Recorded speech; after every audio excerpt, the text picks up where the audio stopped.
Thanks. Good evening, comrades. I'm Bulelo Musi, my combat name, Mostema, 216 Detachment. A former commissar of MK. I will be steering the ship towards safe waters, hopefully, this evening, assisted by Comrade Malik. I will not be long, or will not be long in introduction, because really this meeting is of a unique nature, in that we want to get experiences on the ground. Just for a way of background, we started initiative last year under a support and advocacy group to discuss what we thought was going to be the conference we were going to hold last year. And therefore started preparing discussions on key policy issues that are pertinent to MK history, especially given the fact that we're also anticipating the 60th anniversary celebrations of MK. We've had a series of discussions that are still continuing up to last week. We had discussion, but fundamentally it was to discuss two aspects of trying to situate MK within the context of the political context currently unfolding. We discussed topics that we'll share as we go along, policy issues around the ANC-related matters. We also shared policy discussions around MK-specific matters. The range of papers we published must indicate that we've been consistent every Wednesday. We've been having a plethora of participants, both inside and outside the country, mainly composed of former MK combatants. It is in that context that I want to tender a apology to our ambassador in Spain. She said, unfortunately, today's discussion is clashing with another one that she can't delegate or not honor. So that's the first apology. So maybe just to introduce the subject matter, we are basically going to be discussing, informed by the fact that it's official now. The long-awaited National Conference, Unity Conference of MK is about to take place on 24th to the 27th of March. It was officially announced by the prep committee led by Lieutenant General retired Zimbabwe and his team. Hopefully we followed it. And in the context of us as commissars who organize ourselves into the support and advocacy group, we said that's the most relevant thing to start putting our minds on. What is this conference about? What are its objectives to achieve? And we all understood that it's mainly about having a conference that will lead to unity and renewal. And therefore, for us to reach that goal, not just of MK, but the ANC, given the challenges we are facing, then it's important that we prioritize a topic of that nature. So our topic today is about, can MK unite itself? And can the coming conference be able to be a vehicle for unity? If it is, why? If it is not, what do we do to be able to achieve the objective of unity? We then felt the nature of that discussion would require a variety of thought and experiences. And as we said, it can't be like normally we do, present a paper by Malik Vazi, a paper by Ray Tsindi. We then said, let's have a panel to explore the experiences, empirical data, and other experiences of how people are navigating towards unity. And that's what constituting the public as the panel as it is now. We'll introduce them accordingly. Malik will assist me. Let me start by also recognizing, I can see here that we've got Comrade Machila, Jerry Machila, also an ambassador and former representative in the UN. I'm just recognizing perhaps people who might of a particular standing to some degree as former MK, which very much it is part of us, the June 16 detachment. But in terms of panelists, on my side, I want to say that amongst the 5 that we've identified who are in the fly is Comrade Kingsley Mamabula. Kingsley Mamabula, very brief. His history too long with a book on its own. But the key milestone is a kid of MK. He is part of the June 16 detachment. We trained together with him in the GDR in 1977. He was a platoon commander. He then was deployed in various capacities in the ANC and MK. But the climax of his career was more in the diplomatic field. He served as an ambassador in different countries. He served in the OEU. He served in the United Nations. The history is just too long. Kingsley will bear with me. If I read it now, it will be a Bible that I can finish in a year. So Comrade Kingsley is versatile in knowledge and both as an MKK, the ANC, and a diplomat. So he's agreed that we can share perspectives. He's been part of our dialogues throughout and making very constructive inputs, and therefore we felt him appropriate to be part of the panelists to share his perspective of what unity is about and how can it be brought about. Malik, I suggest you introduce the others and then we'll sequence them according to what you've scheduled. Thanks. Okay. Thanks, Commissar Moss. For those who might be seeing me for the first or second or third time, the real name is Malik Vazi, MK Derek Hukbom, some call me Che or Ayatollah. Now, Comrade Ray, being one of the panelists, but also guests, I think I should start with you and put you on the spot and ask you to briefly introduce yourself. I think in that way, it will probably help as well so that we can put on the cameras and see all these other beautiful faces behind the camera. And then, of course, comrades can switch off their cameras after that. I'm not sure I can vouch that Comrade Ray is handsome or beautiful. But I can vouch that this is for one, this is for like beautiful. So proceed. Yeah, no, thanks, Commissar, and thanks, commanders and commissars. My name is Raymond Cindi. I'm a member of MK. I'm coming from the Young Lions. I trained in Angola, that is in Kakulama, and I went to Moses Mabhida and specialized in Moses Mabhida. Then in '89, I went to East Germany in Party School. Came back into the country. I was in Dar es Salaam working in the ANC office, integrated into the SANDF. I worked in Liberty Life, that is DI. After that, I was in MKMVA. I was the regional chairperson. At a certain stage, I became the provincial secretary of SANVA, and of late, I was the former provincial chairperson of MK National Council. That's briefly myself. Thank you very much. Thanks, Comrade Ray. Now, we have from the Eastern Cape, Comrade Bushi. Now, we already actually can see him, but I think maybe we would like to test his micro and just change the format a little bit and ask him to briefly introduce himself. I mean, we know you, Machik. We have got your bio, but it will actually be quite important for you just to break that ice, and just introduce yourself quickly. Yeah, good afternoon. Can you hear me, Comrade Male? Very well, my chief, very well. My name is Petros Banju, aka Bushi, my man.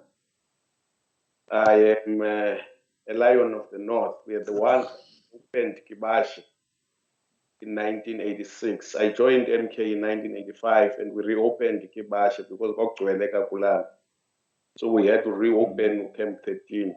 I became a platoon commissar while I was still a Cruzan. Thereafter, I was again deployed as a platoon commissar in Angola.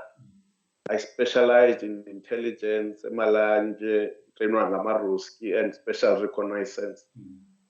I was deployed in the country in 1988 after having served in the northern front of Angola.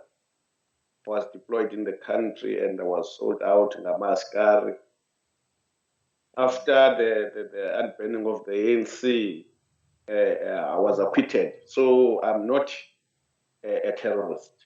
I was acquitted in an apartheid court of law, but I'm not a member of Mkondo Wesizwe. After that, integrated into the National Intelligence Agency, I served as a senior analyst in counter-espionage. I became a divisional head of analysis for the Eastern Europe and the Middle East. Then I went back to school to Rhodes University. I came back and I was deployed as the head of counterintelligence in the Eastern Cape. Later on, I was promoted to be a manager for domestic stability at NICOC. In 1987, I decided to change my career. I joined the African National Congress in the Eastern Cape as the head of the ANC Caucus Support Services, up until my contract was not renewed in 2015. I'm currently serving at the Buffalo City Municipality. I am the secretary of the Unified Mkondo Wesizwe Liberation War Veterans. Because we took a decision that we needed to be distinct. In our conference, which we held in 2019, we were proposing. In fact, that's the name where we are going to propose to any national conference of the ANC, that we should not be just military veterans, because OR frowned upon militarism. So we should be designated our proper name, and we believe that the Eastern Cape Mkondo Wesizwe Liberation War Veterans is a correct context for all MK veterans. Thank you, Comrade Malik. No. Thanks, Obrigado. Comrade Bafana, I'm sure, if possible, I mean, I don't know if it's possible just to switch on your camera so that at least comrades can actually still see your dimples,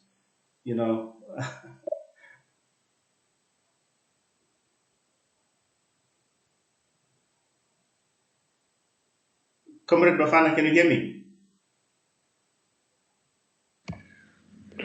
Yes, I can hear you. Okay, sure. No, I was saying, I just thought that it's fair to give you an opportunity to just briefly, introduce yourself. I mean, of course, we have your bio, but we also know you as well. But it's always nice to meet the people directly, if it is possible. Is it possible for you to switch on your camera or not? Just for the introduction.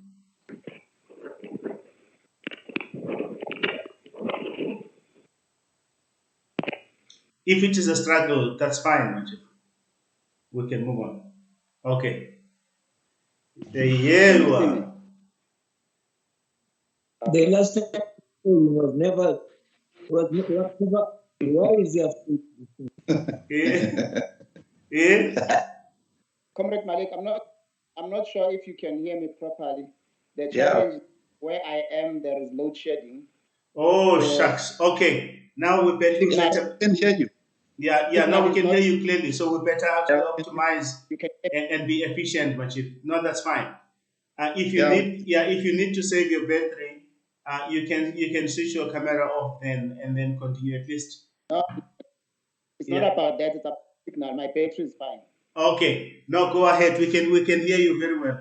We just wanted the comrades to actually know that all this time you still remain the same, more or less. Just go ahead.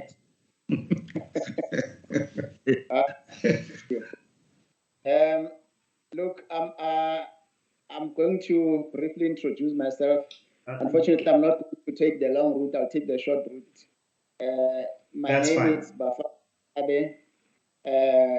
My combat name is Lookout Mabaso. I actually started in the underground structures 1984, but formally did my basic guerrilla warfare training in Kibashe, Camp 13, which is in the north of Angola. And later on, I was sent to Bulgaria, where I did my, as you know it, party school. It's also known as political science. I did it at Sophia Academy of Social Sciences. And when I came back, I was then deployed as a commissar in the camp.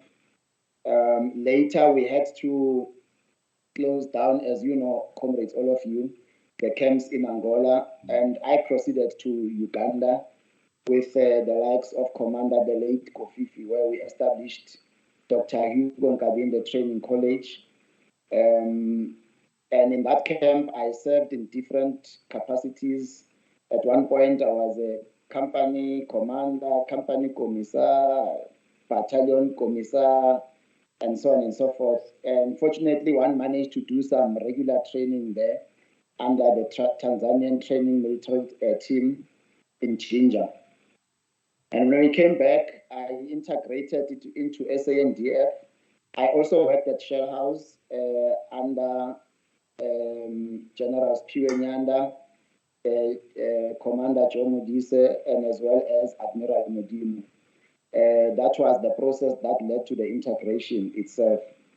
Then later, I was ranked as a major, later promoted to Lieutenant Colonel, and I served in different capacities. I was in 117 Battalion in Sukmekar, 115 Battalion in Murray Hill, 21 Battalion in Lenasia. Later, I was in the training formation at Army Headquarters, and also served as SO1 Strategy, Policy and Planning in the Defense Headquarters under Communications in the Office of General Spiwe Nyanda as well. Then I went to study as well at Cranfield University in the UK. But when I came back, I was recruited by the spooks. I served in the National Intelligence Agency covert structures for some time until I was resurfaced and went out of the system to pursue other interests in business. And I also served with Comrade Mpumelelo Cindi a lot in the structures of MK. When he was the chairperson, I was the secretary. So in most cases where he served, I served, you know. So my bio will be similar to his in that regard. That is why we still have this strong bond in terms of working relations. And I was also fortunate to become the chief of police in Ekurhuleni, and also served as a DMIL manager in the city of Ekurhuleni as well. So I've spent a quite sizable number of my service in Ekurhuleni as well, defense, Ekurhuleni, and intelligence. Currently, I'm in the field, in the bush. So if you want my profile, I'm in the periphery, somewhere in the bush. That's a long and short of my story. Awesome. No, thank you very much, Nimada. Comrade Pumlan, Baba Mabund.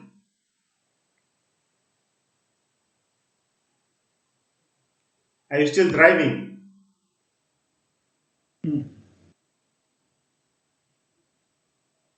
Let me try to phone him. I think he's driving. Yeah, if he's driving, we can skip him. I'm there, Commissar. Oh, okay. All right, my chief. All right. Unfortunately, this thing of a camera won't help me. Okay, right. That's fine. Yeah. Good afternoon, comrades. My real name is Crosby Themba Mavundla, and my combat name is Pumlane Sibeko. Well, I joined the ANC in Swaziland and then went to Mozambique. And from Mozambique, we went to Tanzania. From Tanzania, then we had to go to Ethiopia. for training. After training, we were sent back to Africa. No, to Southern Africa, because Ethiopia is in the Northern Africa, which is Angola. And then, in fact, we were not even supposed to go there because we were a special unit under Steve Tshwete, intended to do certain operations on the borders at the time. Hence, we were not sent to Angola first. But unfortunately, Comrade Steve Tshwete, Commissar Steve Tshwete was recalled, and then we had to be taken back to Angola. Disappointed as we were at the time. But immediately when I got to Tagulam, I was appointed an instructor for topography and reconnaissance. Then I went straight to Malanje, a place called New Camp, later named Moses Mabhida training camp in Malanje. We went there to be trained by the Russians on the specific area, which is reconnaissance and topography. After that, the new camp was opened for specialization, and that's where Commissar then specialized, and the rest was the first unit to specialize in that Cuban camp. After serving there, unfortunately, because of our background as commandos, when the ambushes and the Northern Front started, we had to be taken there. Go defend the convoys with your ropes. I became a convoy crew in Angola until such time that we had to leave Angola because of that resolution. I think it's a resolution 435, if I'm not mistaken. We went then to Uganda, where we opened that Dr. Yuko Kabinde training facility. I continued there as an instructor in topography, but unfortunately, the whole thing of regular started. We had to be sent to Tanzania again to go and train in regular, of which I went to Malanje, not to Malanje, to I'm forgetting the name of this camp now. Jesus. Hey, yeah, okay. Well, I went to Tanzania, and then we trained on regular. After the regular training, I then went to Dar es Salaam to join Commissar to study now. And then, yes, I studied electronics and telecommunications in Dar es Salaam. We finished in 1994, started in 92, finished that course in 94 June. Then I came back to South Africa, repatriated. South Africa, then I integrated into the South Africa, basically soldier. So after that integration, I integrated as a lieutenant. I worked at Natal Command with Comrade C. Shambova there, and I became the Genesis. I joined the Genesis. I was put into the Genesis group, responsible for taking MK members to various, not to various, to Valmansdal, where they were going to integrate and stuff. After that, I then went to 5 Side, spent a small time there. After that, I joined Group 9 as SO3 operations. I was later promoted to a captain and became SO2 operations, and later promoted as a major and became SO1 operations. After undergoing my training in what do you call this thing? I've forgotten all these courses that we were doing in the army. It's okay, Machi. Yes. Then when I was still doing those junior staff, junior staff course, I was elected the president of SASFU, South African Security Forces Union. That's when I met Comrade KB, because I was stationed at Swane. He was already a provincial chairperson of MKMVA there. Then we started this whole long journey, because as a president of SASFU, we were frustrated by the leadership of the defense. And then, of course, we wanted a political voice in our support as soldiers in uniform. So we worked together then with KB to take KB as the president, because our NEC meetings were held rotationally across all provinces, to take him across all provinces just to introduce him to other comrades in other provinces. And remember, of course, SASFU was dominantly MK members in the defense force. Let us wrap it up, my chief. Sorry about that. Now I was just worried about time. Let's just wrap it up. Okay. Yeah. Yeah, sorry about that. I mean, but I think the key thing is that people have met you now. So maybe, you can just close it up, and then we continue with the rest of with the real business of the day. All right, then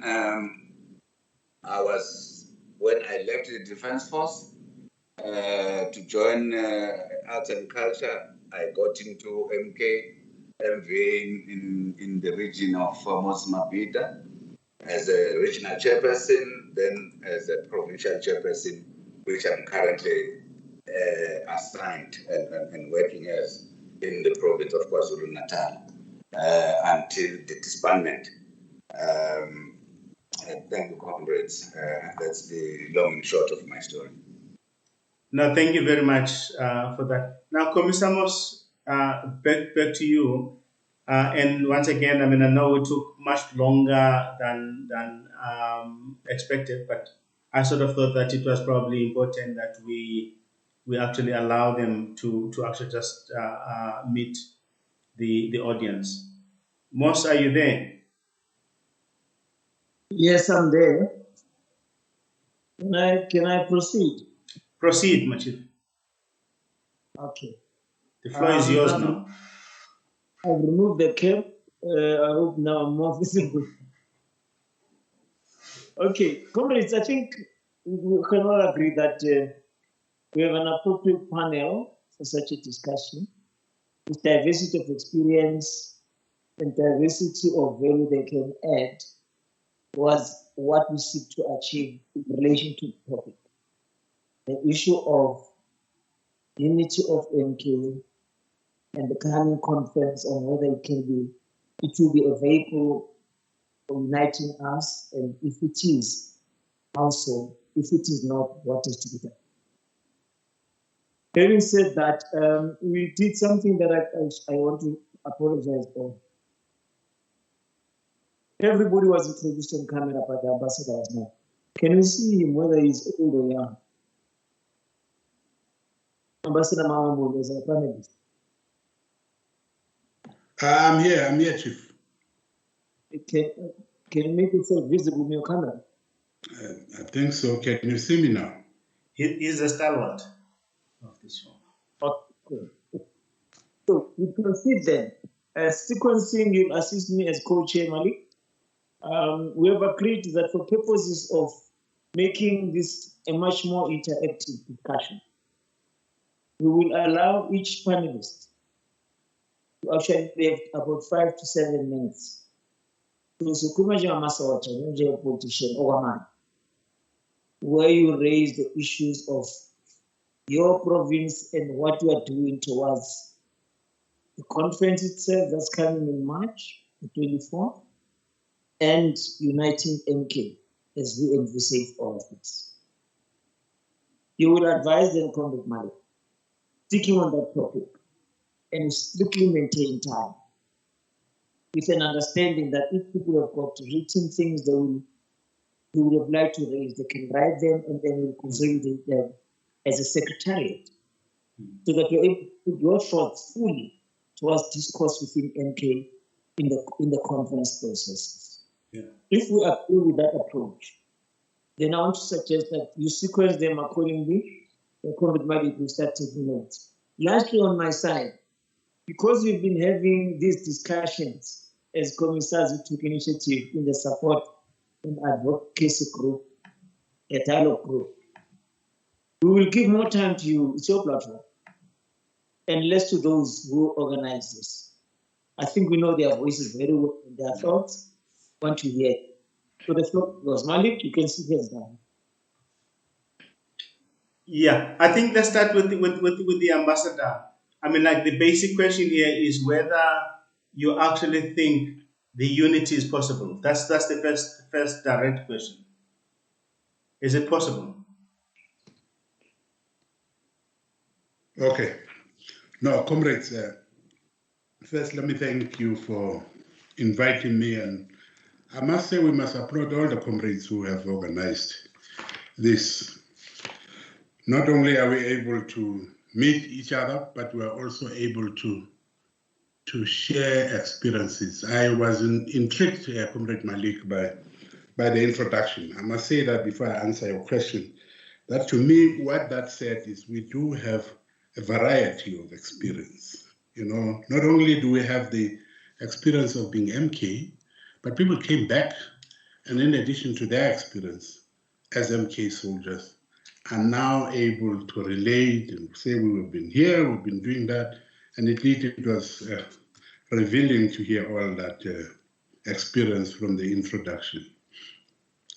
I wanted to say, comrade, that start off as a disclaimer that some of us should be listening. Having listened to the introduction, we should actually be sitting here and listening and not making a contribution, because there are people on the ground who've been on the field and who have been doing this. In any case, this attempt to unify us has been ongoing. And so you have the history and background, whilst maybe some of us were outside there.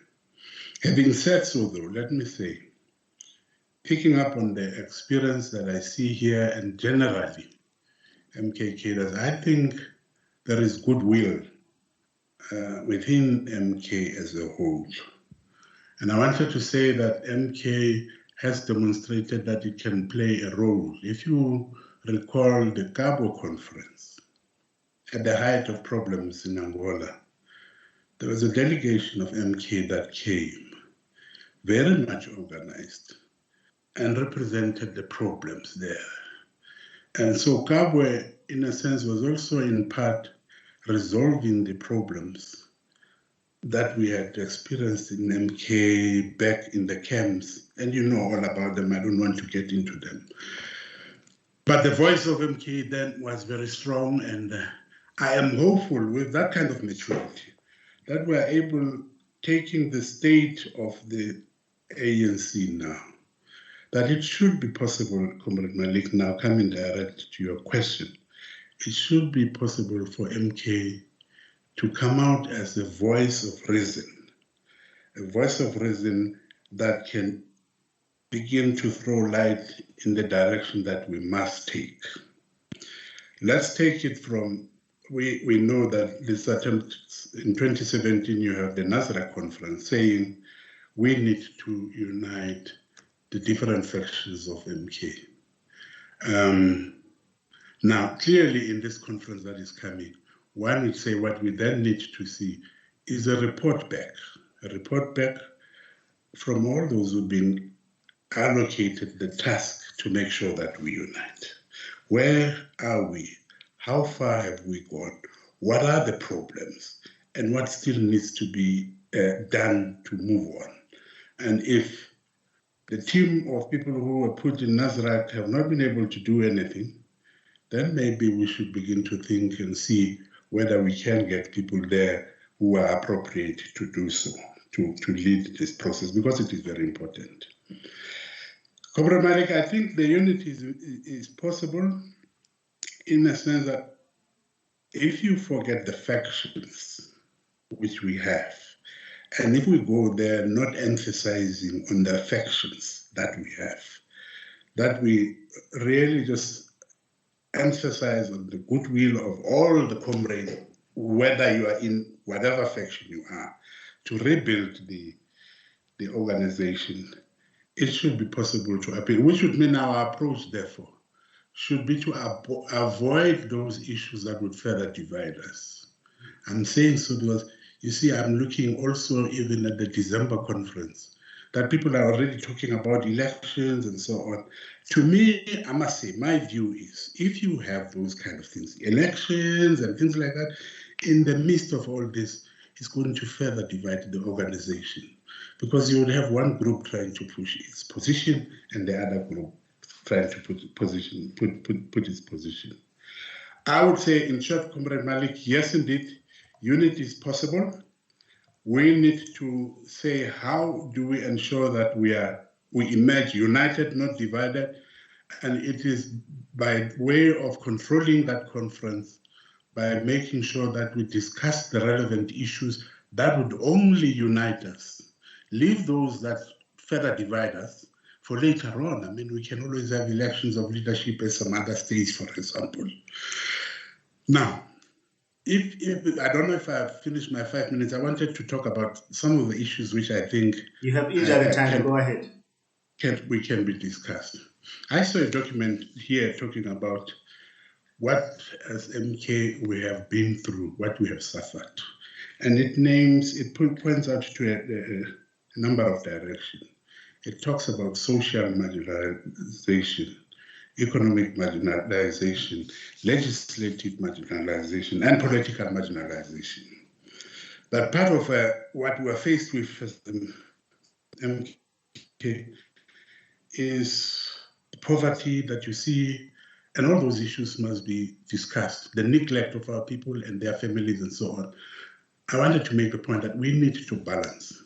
First, maybe we should suggest that comrades in those very categories that you have pointed out, social marginalization, economic, and so begin to prepare documents, because all those issues are issues that must be discussed and not overemphasize one over the other. Why I'm saying so is because if you talk too much about the social problems that you have, you would turn the MK conference into that. However, these are important issues that must be discussed, because you are faced with that. But we must also, whilst we're discussing the social issues, remember that we do have political problems which are affecting not just MK, but cut across the entire movement, cut across the country. That the problem the ANC has today is because we have not been able to deal with these political and economic problems in the manner in which we should, which means we should also be able in that conference to be bold to discuss issues such as the land issue, what about the agriculture, the political issues that are facing the country, that are facing the ANC. And we should be able to say where and what has happened, why has the ANC not been able to deliver? Because we're not just MK confined to our own little problems, we're MK, but at the same time, part of the whole, part of society, and therefore suffer from all these issues. And it is our role in this meeting, I'm hopeful, that we can begin to contribute to those forces that contributes towards the revitalization of the renewing and revitalization of the ANC. So yes, indeed, we can do that, but let's not forget our problems. Let's not forget that you have comrades feeling completely marginalized, families in dire straits and terrible situation. We have a way forward already. The Military Veterans Act, which we have never acted on, and it has never been explained to me why we have not been able to act. All you hear is that those who were in charge in the Ministry of Defense and so on were not capable, did not have the capacity. But the impact of all that is that when we had pushed to such an extent that we had paved the way really in many ways, we were not able to take advantage of something of a leverage that could help the comrades in the socio-economic problems that they have. Let me stop there, Comrade Malik. I'm sure I'm way ahead. No, thank you very much. Thanks, Ambassador, for that. Is there any of the other panelists would like to go next? Answer the same question.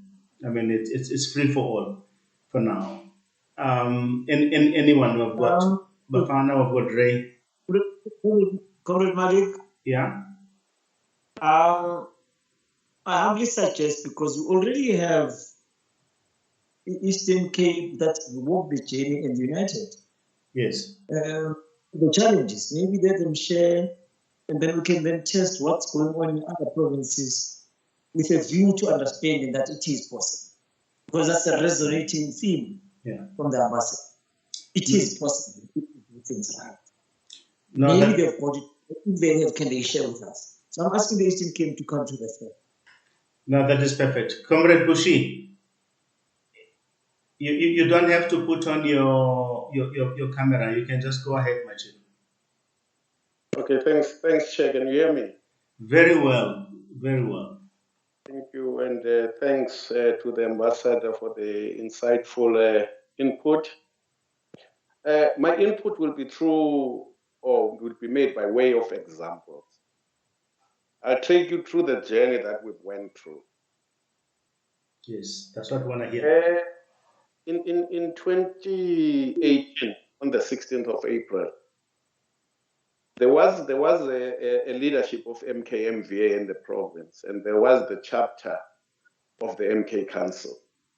I would like to call it a faction because I believe MK Council was not a structure per se, but a phenomenon that came about to address the problems that were there in MK-MVA.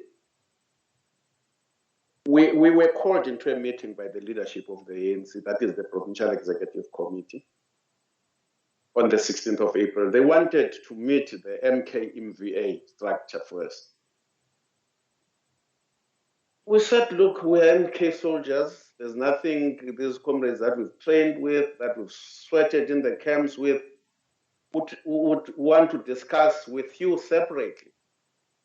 I tell you, Chair, in that meeting, it only took 5 minutes because there was no issue. Comrades couldn't come up with an issue what's dividing them. As a result from that meeting, it was decided that we must form a provincial task team comprised of comrades from the existing MK structure, that was the Provincial Executive Committee, and comrades from the MK National Council. That structure included the Provincial Secretary of the ANC, the Provincial Chairperson of the ANC, and the Chief of Organizing in the province. Because we believed that the NASREC conference on the unity of MK, it didn't depend on the NEC. It depended on the soldiers on the ground. You must remember, unity is unity in action. So we felt that the divisions within MK soldiers on the ground was kind of artificial, in my view, because the comrades couldn't say in the meeting what was dividing them. Fast forward, we started by having dialogues at regional level. Our province is divided into 4 regions. We've got the central region, we've got the northern region. The central region is the Buffalo City municipality, including Amator. Then the northern region is the Chris Hani and Joe Krabi. The western region is your Nelson Mandela Bay Metro, including Isara Apartment. And your eastern region is your OR Tambo and Alfred Nzo. We started having dialogues amongst comrades that belonged to the different factions of Umkhonto weSizwe that threat.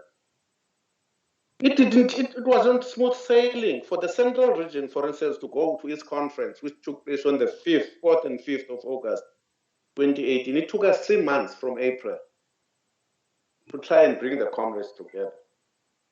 The next conference was that of the northern region, which took place on the 12th and 14th of September, 2018. Then it was followed by the western region on the 14th of December, 2018. That's 8 months later. Then the eastern region, which is OR Tambo and Alfred Nzo, took place on the 2nd and 3rd of February, 2019. That is 10 months later. What I could decipher, now I'm talking about my personal experience, that comrades were more concerned about who is going to which position. I remember when we went to PE, I sat with the group that was the regional structure of MKMVA. Those people that have not been part of the MKMVA, we were seen as being the MK National Council. I sat there with the comrades in the PE in one of the drinking spots. We sat there until about 2 o'clock in the morning. They didn't want me to go because they knew me personally around working on ANC activities. And they had this feeling that they could convince me that this unit was not necessary because these comrades were afraid of losing through numbers. I said, comrades, this is not what about MK is all about. I've lost the comrades. Push, is it myself only? It is yourself only. I can hear you, Mnakomisa. Have you lost me? Komisa? Yeah, we can hear Komisa Push. Continue, Comrade Pushi. Yes. Yeah, so comrades, to me, I found this thing to be very superficial and based on position. Yeah, so sorry, Pushi. Moss, are you okay? How can you Komisa? Well, he keeps going under the bed, so let's keep the commissar there. But just continue, Comrade Pushi. We will manage him. It's old age. We will manage him. Don't worry. Then, comrades, as we were working through this unity in action, we started to draft a petition to the presidency of the ANC and the country. That petition I think I've shared with you, Comrade Vazi and Commissar, and we shared with some comrades nationally, and it was submitted to the presidency on the 19th of January, 2019. Then, as a province, we had, you remember, as the regions went through their unity, they shared experiences with other regions. For instance, initially I was elected as the regional secretary of the central region, where I reside in East London. But I ended up being the secretary of the provincial task team because they felt our experience in the first region that went to conference needed to be cascaded to other regions. Hello? Hello? Yeah, Commissar.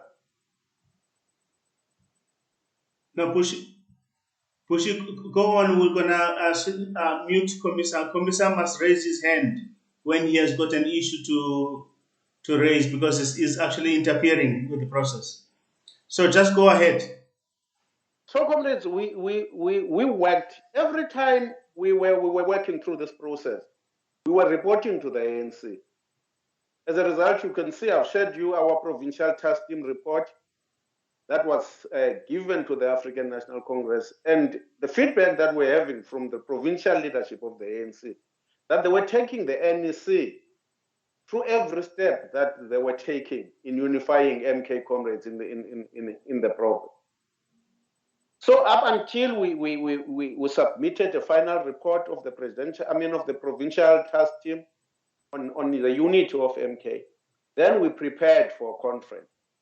And the ANC, I must say, we applaud the ANC in this province because they supported us with logistical support towards our unity conferences.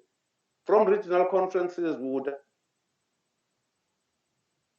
and to an extent, an instruction was given by the provincial secretary of the ANC that your secretary of a region and a chairperson should be invited as permanent invitees to sit in the RSCs of the ANC. I must also say that that didn't work well in the regions, but in the province, when we had our own provincial conference, which took place on the 12th and 14th of July, 2019 at Osna Hotel, it's common cause then, comrades, that when we were going to that conference, we received a letter from the SG of the African National Congress advising us not to go to conference. We sat on the first day of registration and debated amongst members of the ANC that instruction was informed by the NKMVA chapter of MK Veteran. And we refused to succumb to that because whilst the unity of the MK cadres was not taking place, they were suffering on the ground in terms of addressing their socio-economic needs. And also the issue of promoting the legacy, promoting the history, legacy, and heritage of MK was suffering. I will come to that point. We went to conference, that is 15 months later. And the way our conference, I remember when our conference was publicized, was the issue of us refusing to succumb to the suggestion of the SG at the time became newsworthy. And the newspapers would come and ask for us for lineups. Who are we going to elect in the conference? We told them in no uncertain terms that it doesn't work that way in MK. In MK, we go and discuss. We discuss issues, pertinent issues. After we have come to resolution of the matters that we wanted to discuss at conference, we would then look amongst the cadres that were delegates or even those that were outside. Who amongst the MK cadership is capable and has got the capacity to go and implement or lead this process of implementing these resolutions? You will see in the conference report that we've produced, it was our last item. And even in that conference, the opening address was made by the provincial secretary of the ANC. They sent one of the leading members of organizing of the ANC, Comrade Nonsele and Comrade Kope, to lead the process of election of members. We were not involved in the election. We didn't become part of the Electoral Commission. They constituted their own Electoral Commission to oversee the process. And comrades, after we had resolved on all the issues, we went to the elections on the last day of conference. We used I think it's the third constitution, the one before the last conference, MKMVA, because we didn't recognize the last conference, MKMVA. All of us decided no, that was not representative of the MK community. Therefore, we'd lose the previous constitution. We used that constitution to run our, but we felt that constitution as well needed a lot of work to be done on it to deal with the issues of MK. And our first business activity was promoting the legacy, Because one of our core businesses, we thought as MK, is the socio-economic empowerment of MK cadre. You must remember that there's a saying that says, after war, you change your sword into plowshare. That's what we feel has not been done properly in the country, of integrating ex-MK veterans or even ex-military veterans into society to contribute meaningfully in the socio-economic. Like the ambassador said, we're not just soldiers, we were political soldiers which are trained in various areas of society. Therefore, we then started by having the Women's Month, where we honored all the women combatants under Nomkhosi Mini. And later on in October, we had a PEC Lekgotla. Now to break down the resolutions of conference into an action plan or an operational plan. This is what we are working on. Then on the 17th of February 2020, as part of sharing our experiences, we had a bilateral with Abo Mavundla from KZN. We invited that PEC. We sat in Umtata for 2 days. We discussed on how we've gone through this process as the Eastern Cape. We were sharing our experience. Then on the 1st of March 2020, the Six Aside came to visit the province to outline the way forward towards the all-inclusive conference. It was led by Ukomre Tumasho, with Ukomre Ususvuiswa, the late Nonombe. We put it to them in no uncertain terms that the approach that was being taken by national of a top-down approach in unity is not workable. Not going to work because people are going to go there as different. For instance, you would have a chapter of MKMV and MK Council coming and representing KZN. You would have the same representing Western Cape.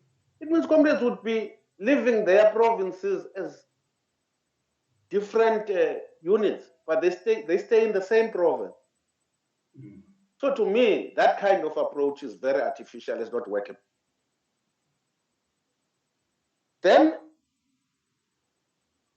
on the 13th of March, in fact, in the same meeting, just excuse me, in the same meeting, we requested the Six Aside. We asked where are the documents, discussion documents of conference. We've never heard of a conference that doesn't have discussion documents. They promised that they would send the documents to us. We also wrote to them on the 13th of March, requesting the same. Then, comrades, even now, after the all-inclusive preparatory committee has been set up, we wrote to them on the 21st of September 2021 to come and give us a briefing. As a province, we seek clarity when this issue of disbandment came, when the instruction came, it came through the provincial secretaries, and they informed us, and we asked them, that comrades, then what do we do as an all-inclusive structure of MK in the province? The leadership of the province is adamant that as MK in this province, we are united. So we are beyond the stages of being called MKMV or MK National Council. Well, an all-inclusive structure, we continue to work with the ANC. For instance, myself and Comrade Mandlak as chairperson, we sit in the PEC of the ANC. He is part of the PWC of the ANC. I'm part of the deployment committee and the secretariat of the ANC. We sit in all. Of course, comrades, the ANC in the province hasn't learned from our experience. Though they were part of our conference, we see now currently there are slates going around. They haven't learned from the experience of our conference how to conduct themselves, though they applauded it in the conference to say, look, you've given us a green light on how to conduct our conference. So, comrade, to me, in rounding up, the issue of disunity of MK is not really targeted at us as MK cadre. It's targeted at the ANC. How do you answer the issue of the illusion of the National Executive Committee of the ANC, of the unit of MK for how many years now? 2017 is 2022, almost end of term. Nobody has been really exerting themselves towards that unity. To me, the unity of MK is going to strengthen the ANC. If we're a united force, as the advanced detachment of the liberation movement, if we're united, we're going to defeat the forces that want to divide the ANC. That's my long and short of it. But in our PEC Lekgotla, let me wind up by saying, one of the things we aimed at is the professionalism of MK. We have all the records of what we've done up to now. Even if tomorrow somebody can ask us for a handover, we can produce that. Secondly, we talked about our core businesses being the socio-economic empowerment of our cadre and promoting the legacy and history of the armed struggle in this country. At times, we've raised this with the leadership. We're even forgotten in the salutation. That salutation that used to say umkhonto, it's forgotten by many of our leaders. I don't know whether it's by design or by default, but it's our session that it's being done deliberately to undermine our contribution to the struggle. Thank you very much, comrades. Oh, okay. No, thanks, Comrade Bushi. Thanks for that input. Moss, are you still around? Very much around. Can proceed. We're still on. Okay. No, that's good. Yeah, I think Comrade Bushi has actually given us a whole lot of information. It will be understandable that we will probably be trying to, process all of that information, but definitely a very wonderful model from the province of the legends, effectively, to try and actually just help us as we grapple with these issues. Now, I do think that maybe let's actually take Comrade Lookout. Comrade Bafana, what's your view? What do you think about the unity of MK? Is it possible? And if it is, what is it that we need to do to achieve it? Thank you very much, Comrade Malik. I think let me start from the positive because there is also the negative. But I want to focus on the positive because we want to build. The positive is a definite yes. The unity of MK cadres is possible. The unity of MK MVA is possible. The unity of all of us is possible. And I want to borrow from the ambassador and as well as the previous speaker from the Eastern Cape, the provincial secretary, if I'm not mistaken. Yes. When he outlined the process of what they went through. Now, what I want to pick up there are two things. From the ambassador, I want to pick up that maybe we departed from the basics and the culture that we come from. You know, he made reference to Kabwe conference, if I'm not mistaken. Yeah. And he spoke about issues that were confronting us at the time and how they were navigated through. And what I like is the fact that he concludes and summarizes this by saying, yes, it is very much possible, but we need to understand that there must be a commitment towards that process. And the Eastern Cape process as well gives us a takeaway that says the unity of MK, much as is possible, but it's not possible if there is no commitment from all of us towards that unity. And I think we must also appreciate that the challenges of MK are not only internal, but they're also external. Maybe you cannot divorce what is happening in MK and what is happening in the ANC. And the reality is, as we navigate that path, we must also appreciate that there is an elephant in the room. And that elephant, it's the sins of incumbency within the political spectrum of the ANC. One of them is this developing new tendency, of factionalism. Now, factionalism might be an impediment towards that unity, because at times we come to our issues with an intention that we want to deal with our issues, but we carry the baggage of where we come from in terms of the political positionings and all of those things. Now, I'm raising this because I also want us to be truthful to one another, and I want us to be objective also to one another, to say, if you want to deal with a problem, you need to properly diagnose the problem, and once having diagnosed the problem, you need to come up with a correct treatment for the problem, because to short circuit the problem just for convenience, it might catch up with you as we go by. The provincial secretary from Eastern Cape says it's almost 5 years, end of term.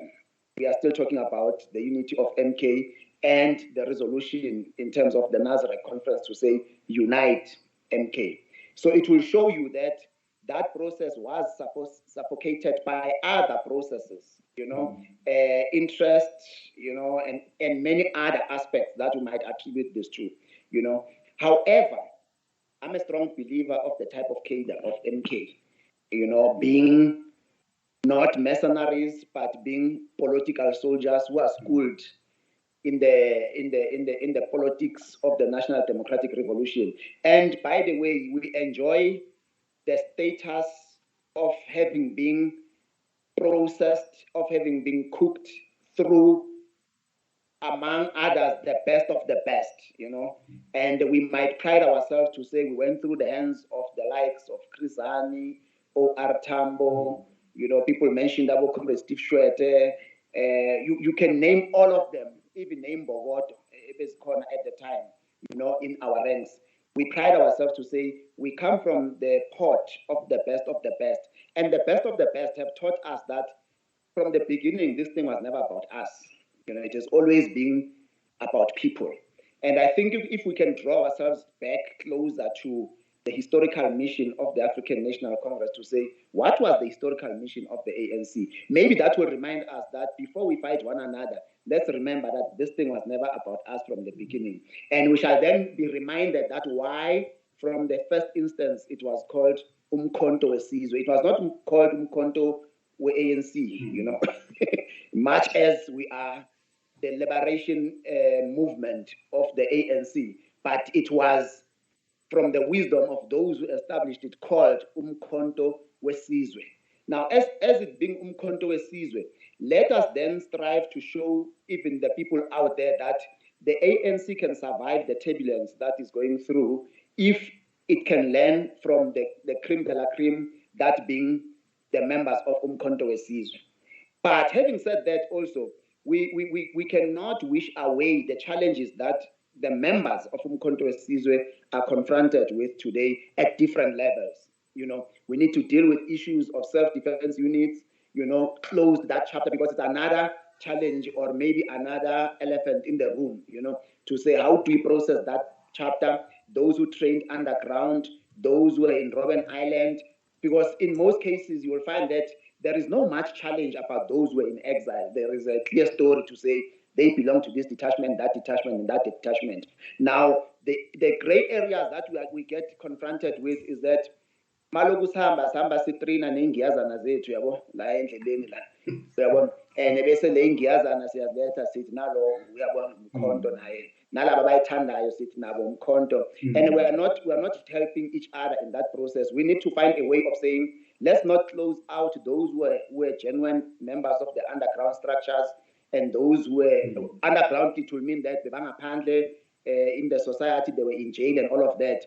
But we also have the self-defense units, which we must not wish away as well. We need to talk about that properly, but only process those who are genuine members of the self-defense units. And make sure that when we go to an all-inclusive conference, all of these matters are being addressed and all of these matters are receiving the attention that they require. But we must also be realistic and alive to the fact that a month from now, almost, we'll be in a conference. And I don't believe personally that by that time we would have resolved all of these issues. We must just be conscientious to say, as and when we go to conference, let us make these issues to be topical issues and come out with resolutions on how to resolve these issues so that we can then have a better organized MKMVA, a better organized structure that will also assist the African National Congress towards its conference in December. And maybe we also need to repackage our things. The ambassador said we might be tempted, or we might have to try and avoid those issues that will divide us further. I agree with that approach. If we can take issues that affect us, which I believe personally are common to all of us, doesn't matter from which province or region you come from, our issues of our sort are common to all of us. It doesn't matter from which divide you come from, but they are common. It's issues of unemployment, it's issues of housing, it's issues of training and development, it's issues of socio-economic empowerment, and so on and so forth. There are really 7 or 8 the key issues that affect Amasoch, and if we can focus ourselves to those and say how best can we resolve these issues and who can then assist us towards achieving those objectives, then we'll realize that this approach will automatically assist us and move us closer to the very basic documents of the African National Congress, being through the eye of the needle, to say, then that way we'll not be electing leaders from a factional base, we'll be electing leaders from an informed, programmized position to say, this is where we were, we acknowledge the mistakes that we did, but this is where we are now, and where we are now, we are prepared to move this way towards that objective. Now, who can assist us to go there? And in that case, we need more than ever before tried and tested leadership. That will be open-minded, objective, and that will desist from moving from factionalism and self-serving type of leadership. But those who are going to say, let's do things differently. Let us not come back again and say, well, we are still in the same problem that we were. Let this all-inclusive conference be a learning curve in our history, like we refer to Morogoro, we refer to Kabwe. Let it be another learning curve in our midst to say, we've survived all those situations, we can still do it again, but let's do it with an intention that we're going to assist the African National Congress, we're going to assist the people of South Africa. Kodwa, masizameni in the midst of everything, ukuthi masizamu phucula impilo zamasotsha on the ground. It's really bad. I will pause there. Awesome. No, thanks, Commissar Luka. Thank you very much for that input. Maybe let's go to KZN. Comrade Pumlan, Temma, are you there, my little? What is the view from KZN? Thank you, Dr. Sure. And once more, good sure. comrades. Sure. It's exciting to be here in the first place and to listen to the submission of all the comrades that have spoken. But comrades, the main objective that we are faced with now, we are going to a conference in March on the 23rd. There is no much that can be done now in terms of addressing the issues of SDUs, the underground. There is a little that can be done, in terms of trying to improve the issues of socio-economic position of cadres of Umkhonto Wesizwe. It's really, to be honest, it's too short a period. But let me applaud the people who decided that we have this platform. I think it was long overdue, but unfortunately it came at a very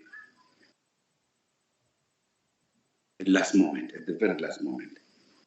Should we have started this earlier, I think we would have gone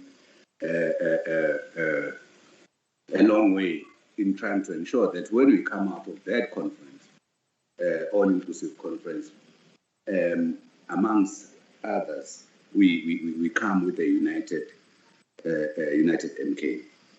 But to share with you a little bit of what is happening in my province, for an example, it's something that needs to be shared. You know, in KZN, there was never an MK council. Very few senior comrades I can count. That not more than 5, and they were not in the province. They were outside the province. So, because of that, there was unity in terms of MK, MVA. But unfortunately, that became a threat to some of the comrades. I can tell you, the ANC in my province didn't like this. Hence, they had to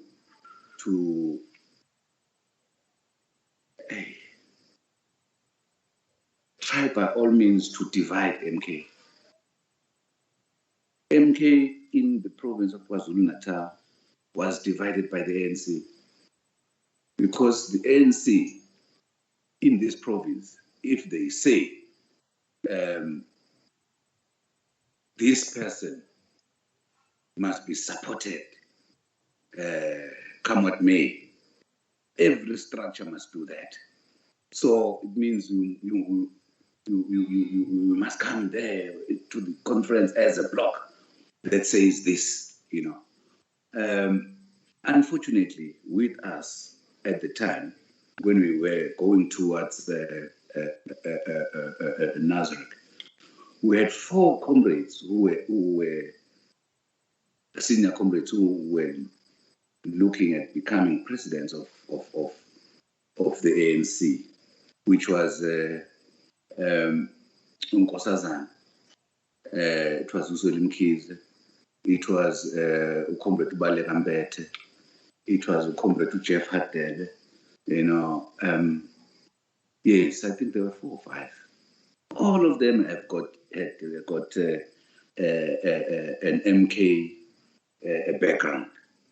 When we were sitting at our PECs, we said, comrades, we've got all these comrades, all from MK, you know.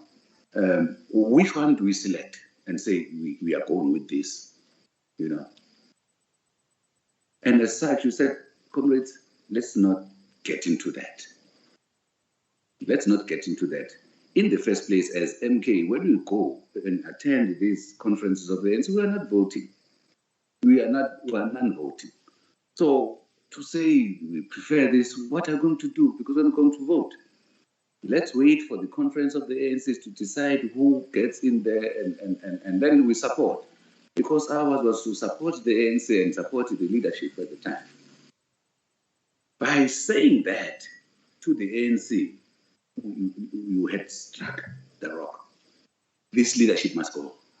It's not buying into this Nkosazana thing, you know. And they did not even try to engage us to say, why are you not pronouncing? And they wanted us to pronounce. But no, we're not going to pronounce. We will wait for the conference of the ANC to elect its leadership, and then we will support whoever comes out of there. Because that's what MK is all about. Support the ANC, support the leadership, and of course, and defend the revolution and its people. That was not good. So they started, you know, getting comrades in the corners, funding them, you know, to start opposing the leadership. I'm talking senior comrades here in the PEC of the ANC. You know, they opened the freedom fighters. The freedom fighters didn't go as they planned. They started another group, and they're in those chat groups of WhatsApp with these comrades, you know, with the sole purpose of toppling the current leadership, because the current leadership of MK is saying we are not going to be factional. And that's the reason why you don't hear much of me now. I remain the chairperson, but I'm not going to be part of the factions. I'm neither NTZ, I'm neither CR, I'm just MK. And that is a sin in the ANC. So a lot of things will be done. You know, I can tell you, you know, those who are moving, they will invite senior leaders of the ANC. For an example, the SG would come and support the chat group, Freedom Fighters. You know, how? SG, there is a structure in the province. You don't even consult with it. You are called by a chat group of WhatsApp and you go kind of placing there and supporting it. What's happening? You know, so the elephant in the room. I am hearing that it's this and that. According to us in KZN, the elephant in the room is the ANC that wants to remain factional by all means, and of course factionalize the MK as well. It's not by a mistake that they haven't learned a thing from the Eastern Cape provincial conference. It's not. It's in their genes now. It must be my force that leads. Because when it is my force, I stand to benefit. You know. So the elephant in the room, in as far as MK challenges, is ANC. What then do we do? Because unfortunately, comrades, as you are correctly putting it, our comrades are suffering. And as they suffer, they become vulnerable to leaders who've got money. They just give them money, they fly them wherever. By just putting a comrade in a flight, we're not going to even give him money for food when he gets back home. You fly him to Cape Town, fly him to whatever, put him in a hotel, and then the comrade is singing, whatever. They've got money, and our comrades are suffering. And when they dangle that carrot, which is money, comrades lose focus, you know. So I don't know what we can do at the moment. I am pessimistic, to be honest, that going to that conference, that of all inclusive, we will come out there united, because comrades will have received money, and of course they are vulnerable. How then do we address the issue of money that is going to be issued to comrades? Because right now in my province, that's what is happening. 10,000 there, the sponsor will go to wherever. This divides MK. But unfortunately, they can't give all the comrades money, and comrades have to remain loyal to MK. Right now, as we speak, it's happening. Well, they started to fund the LSWV. They funded the LSWV to disorganize and disregard the structures of MK in the province. And the LSWV in the province will tell you, if you want to meet the chairperson, you call him now. In the afternoon, he's with us. But as a structure, when you call the PEC of the ANC to say we need to have a bilateral, comrades, we have lost municipalities in this province.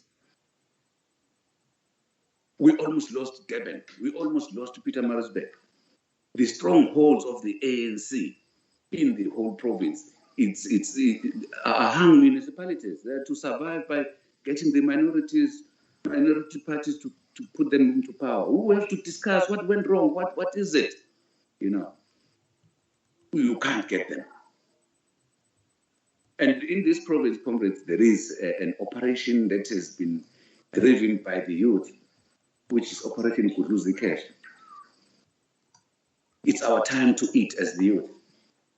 And everything in this province is the youth. And you know how the youth behaves. And now it's the youth with money. And it's their time to eat. What do you expect that they will do? It's not about the people. It's not about the historical mission of the ANC. It's nothing. It's about them amassing and looting and getting money and going to Cubana and flaunt that money and go back home. It's not about the revolution anymore. You know. So it's unfortunate. That's the reality at the moment. I'm sorry, comrades, to spoil your day and portray this gloom picture of the province of KZN. As we are going to be going towards that conference, it's going to be like that. Yes, the majority are still loyal because they were, even if they flaunt their money, they can't give the majority of comrades mostly, and they targeted the comrades who are from prison because they are not informed of what has been happening in the province. They were in jail. If you're talking LWV, most of those cadres were in jail not because of struggle, because of criminality, you know. So they are the ones that are being given money to do all these funny things, you know. You are seeing from union buildings to the house. It's mostly, if you can vet them, they are from prison. They were not there. They were just released, and most of them are working at the municipality, and we put them there as the structure. But the structure has done nothing, you know. We must do this, you know, all those things. So the big elephant in the room is the divided and factional ANC that wants to export the factionalism to MK, and of course they've got resources to do that, you know. So. I don't know, comrades, but on the brighter side of things, yes, we can go to the conference. It will depend now how this preparatory committee handles the conference. But as we have heard from the Eastern Cape, where are the documents? Where are the conference documents? They're not there. Yeah. Discussion documents that should be discussed amongst ourselves right now to go there, you know. The other thing, the constitution. Which constitution is going to be utilized there? I understand it's going to be detachments electing its own representatives to the NEC. But we are hearing from that other person. The other person of the preparatory committee is saying another story. What is it that we are going to do there at that conference? Okay. What is it? So it's upon us to try and I don't know if we can reach out to those comrades who are at the preparatory committee as I'm speaking. Because last time when we visited Eastern Cape, we asked Comrade Tony. We asked Comrade Tony to come and join us and share with us what is it that we need to do towards the preparation of the all-inclusive. What did he do? Unobhala will tell you. He never turned up.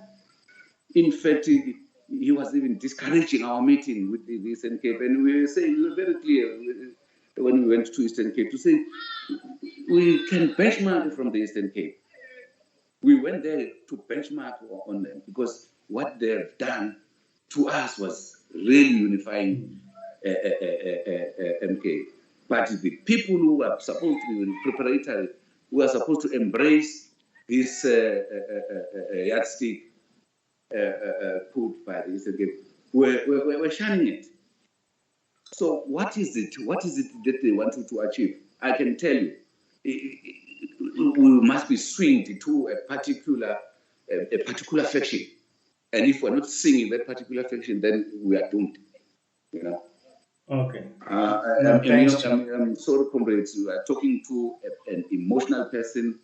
I can see I'm that. just emotional and I'm angry at what is happening. I just pray that our ancestors us bear. But I can tell you, if singafundanga kwiZimbabwe, kusho asifundanga. I am telling you, iZimbabwe yazi kwenzile kufanele sikwenzile. Angazi-ke ukuthi how you going to interpret it. iZimbabwe ikwenzile ebekufanele ikwenzile, engibona ukuthi nathi if we want to address this issue of the decaying ANC, that's what we need to do.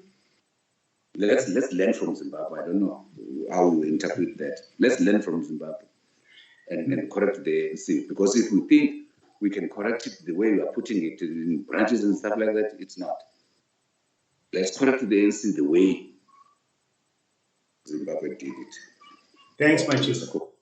No, thank you very much. Thanks for that input. Yeah, I mean, can I come in? Yes, most.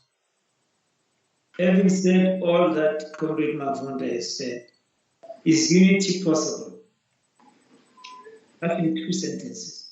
Yeah. Comrade Kumran, can you just say as a yes or a no answer, is unity possible in your view? Yes or no? We have heard everything, and I mean, I think you're saying if it's possible, it's going to be difficult. But just tell us: is it possible? Yes or no?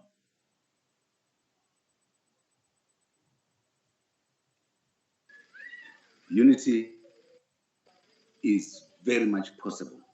Okay. Unity is very much possible. That's what we all desire. That's perfect. So as long as we actually address all the other issues you've actually raised, it is possible in that context. Are you happy, Moss? I'm fine with that because you stick to the theme. Okay. No, that's perfect. Thanks for that. OD, Comrade Ray, go ahead. Yeah, no, thanks, Commissioner Malik. I'll try to be as short as possible. Yeah. So, on what Comrade Bafana has been saying from Gauteng. Yeah. But Nami, I think, can believe that unity is possible for Tina as a member of MK. Fortunately, in Gauteng, I think we've already started the process. I think if Comrade Bafana remembers, and they can confirm, I think maybe we forgot to mention in his presentation, that we've already started the process of uniting the MK National Council and the MKMVA in our province. And we've already had understandings on how to interact amongst ourselves. One of the things that we agreed upon was we don't have anything fundamentally that makes us to be involved in any fighting or misunderstandings as members of MK. And we also agreed on trying everything possible to make sure that we support each other irrespective of the little challenges that we're having as structures. We agreed that on issues of supporting each other, issues of funerals, we attend funerals together across the province. We do things as expected. We don't issue any offensive statements to each other that might exacerbate our situation. Wherever we find each other around the MK space, we support each other, because we've since learned that our misunderstanding as MK, especially in our province, because we've got a situation whereby people outside MK exploited the challenge that we're having. They exploited the fact that as members of MK, our fighting was a scapegoat for them in making sure that they continue to sideline members of MK. They continued to take the little benefits or things that we're getting as members of MK, because they always say, we're not sure whether we're supposed to interact with MK MVA or MK National Council. Therefore, we agreed that we don't want that misunderstanding to continue because people exploit it. And I think this has been another very unfortunate situation, because our misunderstanding as the two structures has reversed basically everything. As members of MK across Gauteng, we've lost a lot. We've lost any influence in the ANC, we've lost in terms of benefits in the Premier's office, everything that we're supposed to get in our province, we've lost it. Therefore, our misunderstanding as a structure has just cost us a lot. And I think in principle, we agree that we don't want anything to do with it. And as we speak now, most of our regions across Gauteng have already started the process of unity. Ekurhuleni, we've already done that with the commemoration Yaga Krisani. Last year, I think we're together with Abu Comrade Bafana, and it was nice, and it had the blessing of Comrade Umpo, Umama Krisani. We've got Abu Comrades to SCDBing, they've already started the process. We've got a unified structure, SCDBing, Eversrand.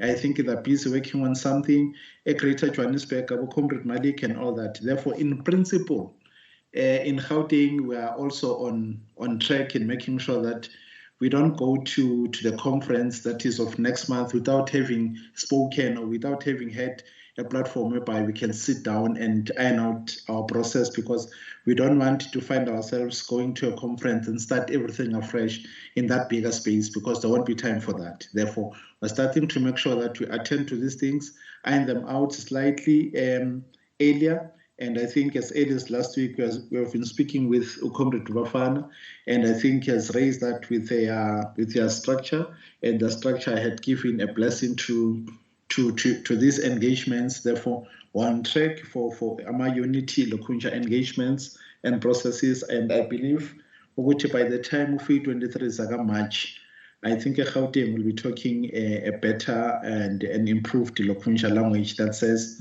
we are not going to burden everybody in the conference about the big problem that we're still having. Therefore, I support the notion that now unity is possible, and it needs us on the ground to do something. Thank you, Commissioner Malik. Okay, thanks, Odi. I mean, I know that in terms of the list, that is the panel, we've actually covered all of them in terms of taking temperature and understanding what their issues are. However, I do understand that there are a number of other provinces that are here. I see Comrade Motomen from Mpumalanga, for instance. And then, of course... Yes, Bafan? Yeah, no, sorry, man, to interrupt you. I just wanted to say, I confirm what Comrade Ray said. I just forgot, I got carried away in my presentation. Okay. And I forgot to mention that aspect. So everything that you said, I'm confirming it. No, thank you very much. I mean, I think also because I was aware of that, so on my side, I also discounted it, but I was actually quite. But thank you very much for that. I wanted to say, I mean, President, I can see your hand, but I wanted to say we've got the Free State, we've got Mpumalanga. I don't know if we do have any other province, here that might probably want to share something, but maybe let me just take Comrade Christian's hand quickly, and then we can see, how do we actually move forward. But we did cover everybody else that we wanted to cover from a panel point of view.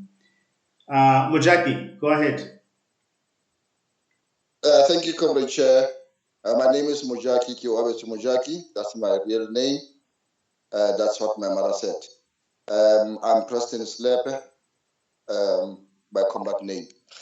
Comrade Chair, after listening to everything that was presented by the 5 panelists, I'm convinced, beyond any shadow of doubt, we don't have unity. We are not going to achieve unity. If what the panelists are talking and regarding that as unity, then we are far from where we are going to. We are going to go to. Can I come in? Yeah, okay. Before you guys, you drive me crazy. I really want to feel that, to believe, will not be maximizing the presence of other provinces. Even if they were not in the panel, they've got a story to share. No, sure. I'm from the Free State, Comrade Boss. I'm from the Free State, please. I am from the Free State, and I'm talking from the point of view of my geographical location. Okay, then keep it. Yeah, then talk from the Free State point of view, not from a national point of view, my chief. Yeah, then he must not comment about what others have said. Yeah. That was saying the Free State. There's a difference there. That's it. Now, secondly, if actually we're saying that other provinces are here, including the Free State and Mpumalanga, let's take that and not comment on. We'll comment collectively, including the Free State and Mpumalanga. But to say after listening, I've concluded, so what? That's not the point of the conclusion of the meeting. Focus on the Free State and we stick to that. Thanks. Yeah. No, Okay, Chair, Commissioner Mujaki, please go ahead and give us the temperature of the Free State on unity, whether you think I withdraw my participation for the night, Chief. Point of order, Chair. Point of order, Chair. Yes, Temba. Why is Comrade Mujaki not allowed to express himself? Why is he interrupted? No. Just because he's not saying what we want to hear, then he must be stopped. No. Let me just disagree with that. help you, Temba. I think Comrade Mujaki must be allowed to express himself and his views as we were all allowed to express ourselves. So allow Comrade Mujaki to express his views. Don't interrupt him. Why are we here? Yeah, Temba. Why are we here? Yeah, Temba, it's about us to share our experiences and our views and our opinions. And then at the end of the day, we sum it up and we chart the way forward. It should not be. Comrade Mujaki must be allowed to express himself. He will, and he is. Let him express himself at will. Not be confined in Free State or wherever. He must be allowed to express himself, comrade. Please. Yeah. Okay. No, Comrade Temba. What we're trying to do is to tick boxes first, and those boxes are there are provinces here where we would like to get a sense of what is happening. So there was a proposal in terms of what was written here that the Free State will must also be given an opportunity, which is what we're trying to do. So, and the proposal was that Mujaki would probably give us a view on the Free State. So when we allowed him to actually take the state, we were of the view that he's going to talk about the Free State, not give us a global view, because he can only be able to do that when he has heard what Mpumalanga is actually going to say, for instance. So you can't actually give a conclusion when there are certain provinces that have not been covered. So it's not like he's being silenced. He is going to talk. He knows this. I mean, he actually organized the session. He's part of the team that actually put the session together. So he knows that is what's going to happen. He's actually going to have his time. But we cannot, like Moss says, we can't then, make a summary without hearing what other provinces are saying, because then the summary is not going to be complete. That's effectively all. It's an order of things, not that he's not going to say anything. He will. Now, Preston, let me just come back to you quickly, my chief. Can you give us a view of whether you think from a Free State point of view, unity is possible of MK, and if it is, what is it that needs to be done?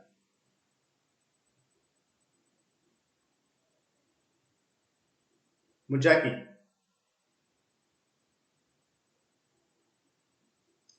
Okay, it looks like we have lost him somehow, but he will come back. You can make, in the interim, you can give maybe Comrade Rusa, because it's also coming from Free State. Yes, Commissioner Rafej, do you want to give us a heads up, and then if effectively we will get Mujaki will give us a rundown of issues later on when he's back on. We can't lip sync, my friend, so put on your... Exactly. That's it, Commissioner. Okay. No, I've just been active on the other part before the structures were disbanded. But to answer in short, my observation is that unity is possible in the Free State. We almost have the same situation like KZN, especially when the very SG who always go to KZN, remember, is he comes from our province. So it's been tough, but it's achievable. I know we had 6 aside, what those things that is it 6 aside or what? I know they are meeting, and I hope we have no reason. I mean, the side of MKVA is led by Metin, and the other side by Matang. So I think they will find a common ground. I'll also invite Matang maybe in our next meeting so that he can give the House a full briefing on their negotiations. I thank you, Chair. Okay, thanks, Commissioner. Comrade Mochomen, what's your view of unity in Bumalanga? Do you want to put on your mic? Also use that opportunity to report to the nation. The big question you are muted.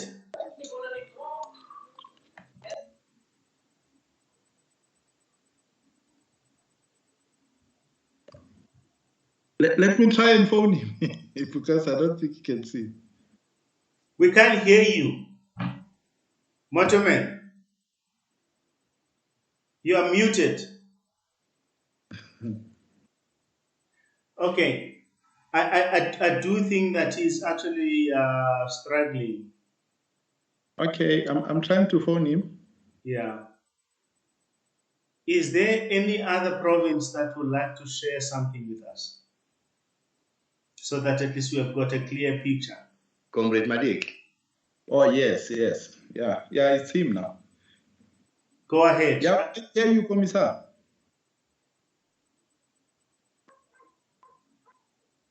We're listening.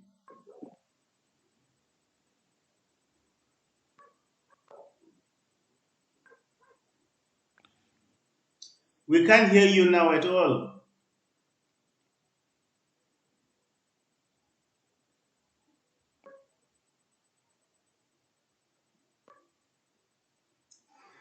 Okay, I think... colleagues, okay, comrades, good evening. Good evening, sir. I'm Zuge Sekaba. I'm Zuge Sekaba, combat name Nevo. Hi, Kingsley. I'm in the Western Cape. Nevo njani? All right, man. Well, comrades, I think that for me is a unity around a common purpose. That purpose, which is a pressing one, the welfare of MK, SMK combatants, is possible. Leadership. Do you get me, Comrade Malik? Do you get me, comrades? Yes, so Bram, my challenge is that I'm having a serious challenge on the network. I've been trying to get in, and even some of the there are kids crying behind the scene. We can't hear you well. So stop torturing kids. Maybe start with that, and then we're gonna come back, my leader. We understand you've got problems, but we'll just give you time to make sure that the kids they're well taken care of.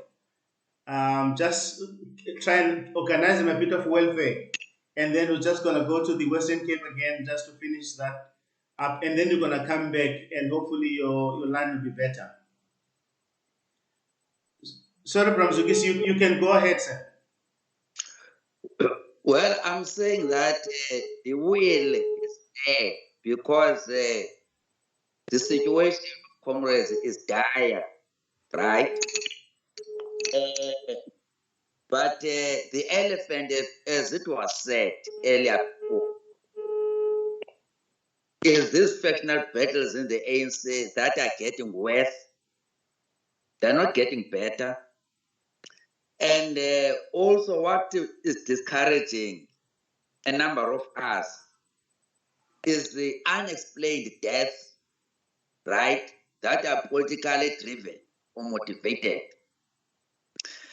Now, I'm saying, comrades, unless these issues they are addressed, let me put it this way, it's quite clear that this conference that is coming may be at best he can strive to emerge with interim structures. We will prepare for another one.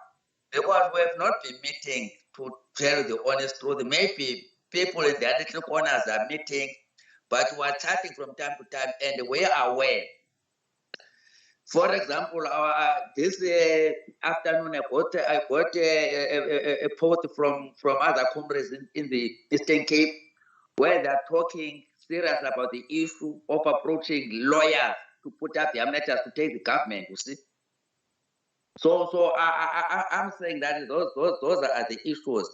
But what is clear, as far as I'm concerned, because whether there's ANC or there's no ANC, the issue of ex-combatants will remain on the agenda until it is addressed one way or the other. So that's what unites them. And they wouldn't really be concerned so much about what has happened in the past around certain benefits or money that was expected. And then they were sort of, they disappeared around those issues, right? Yeah. So I'm saying that, yes, it's possible to make a fresh start. Who are destitute to have got absolutely nothing. Thank you. Thank you very much, sir. Motorman, are you okay, Commissioner? Are the kids silent? Do you want to go ahead?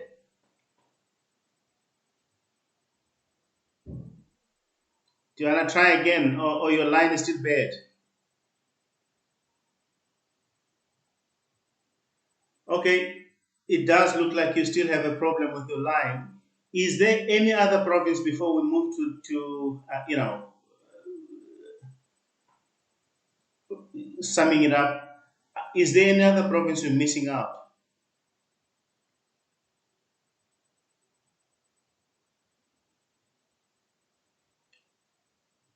Commissioner Mujaki, are you in the house? Because now it's your moment. Yes, I'm in the house. Thank you, sir. We are all yours. Yeah, comrades, thanks, Comrade Cruiser, for expressing the sentiment of the Free State. Well, in truth, we exist as individuals. There is no legitimate structure, even ever since, that was able to cater for the interest of our colleagues, even those of us, those amongst us who were able to access health facilities and education bursaries from DMP. They did that as individuals, not as a collective, and not inspired and motivated by anything. And then after listening to all this, I am convinced beyond any shadow of doubt. I'm not saying I'm taking a conclusion or resolution. I am saying I am convinced that unity as envisaged will not happen. And I'm saying this thing taking from what the presenters were saying. Comrade Kingsley correctly stated that we are actually taking these things from above without actually going to the actual roots of what the problem and the nature of the problem is. And the comrade from KZN is expressing a very, very diversified view that, in my opinion, really says this is not unity of ExMK, but we are actually focusing on unity of MK, MVA, and MKMC, and that is wrong. That is not going to take us anywhere as ExMK military veterans. That is the point that I've realized. Comrade Gaba from Western Cape has literally summed up the actual thing of what we should be looking into when we start talking about unity. What is it that we are uniting? We are looking at unity beyond the ExMK conference. What unity are we talking about? Is it unity of the structures or unity of the leadership that were there in the previous structures that caused all this havoc? Or we are talking about providing ExMK combatants with a unison voice that will be able to articulate their sentiments and their aspirations? Are we talking about unity that will see us after beyond the conference being able to access what was promised to us as ex-MK combatants and other military veterans from other associations that are there outside MK. If that is the primary objective that we are looking at, then we are talking about unity. But if you are going to talk about unity of uniting the forces that were antagonistic in the past, what the comrades from KwaZulu-Natal are talking about will continue to happen.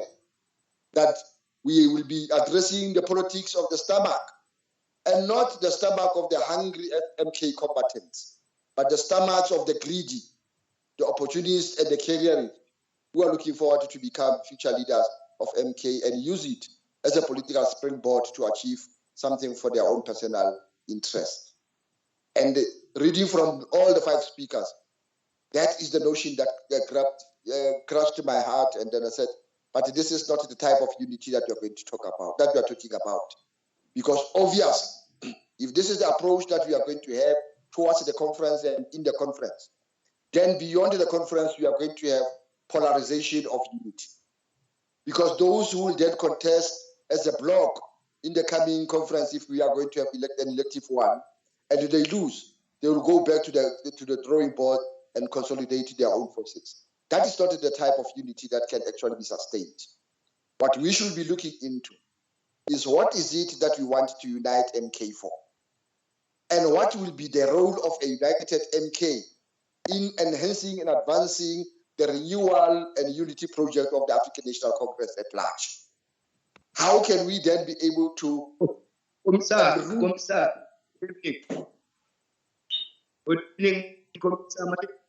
Yes. Commissar Malik. Yes. Commissar Malik. Yes, Mataman, I can hear you. There is a speaker on the floor, so maybe when you are ready, just raise your hand, and then we will acknowledge you. Please, okay. Mujaki, go ahead. Now, the impression that one receives from the inputs that were made is that the type of unity that we envisage is not the type of unity that will be able to assist ex-MK combatants as commissars and commanders in particular to play a tangible role in making sure that the project that of renewal and unity is actually... Can others mute this? Is actually achieved, because my personal understanding, is that we want to unite MK because MK is an integral part of the African National Congress, and MK is an advanced attachment in the sense that they are politically educated to be able to understand and propagate and articulate the policies and principles and values of the African National Congress. But they can only be able to do that if they are united. And what can bring unity to them is making sure that all the attributes due to them are actually given them accordingly. If that can be achieved and they're satisfied, because whether we like it or not, colleagues, the truth is 99.9% of our forces, of our combatants, of our fellow cadres in SMK are disgruntled and disillusioned. And these are the people that we want to unite. These are the people whose spirit of commitment we need to rekindle.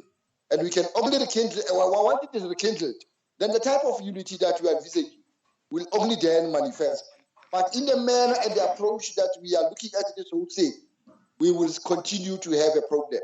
Because my worry is, if I was listening to the advices from ExMK, my advices will be the current leadership of the ANC in that province agrees and accord the Liberation War Association, whatever it is called, to partake in all the structures of the ANC at that level, precisely because they are in court, they are in agreement on what is it that will be that can be achieved in the interim. But what will happen if the whole scenario changes? Because constitutionally, MK, FBA, or whatever SMK structure that will be there is not constitutionally recognized as a will of the African National Congress or a league of the African National Congress. That type of unity will be challenged in that particular area. But if the Congress from Eastern Cape was saying to us on this platform, we were able to unite all the antagonistic and warring factions within the province. And because now we are united, our comrades, our cadres have houses, have access to health facilities, have access to entrepreneurships and job opportunities, have access to academic institutions. Then we'll be talking about the type of unity that one is thinking about. But I cannot get that from everybody who has presented today, including us in the presentation. Like I've already said, that it is a challenge. We are there, yes, but as individuals. And the 99% of our people in these provinces are actually disgruntled. The question that we should be addressing in this in this meeting, that one had hoped will come up with solutions, will be how do we unite MK so that ExMK can be able to unite the African National Congress. But the issue of the how was never addressed on this platform today for the past 3 hours.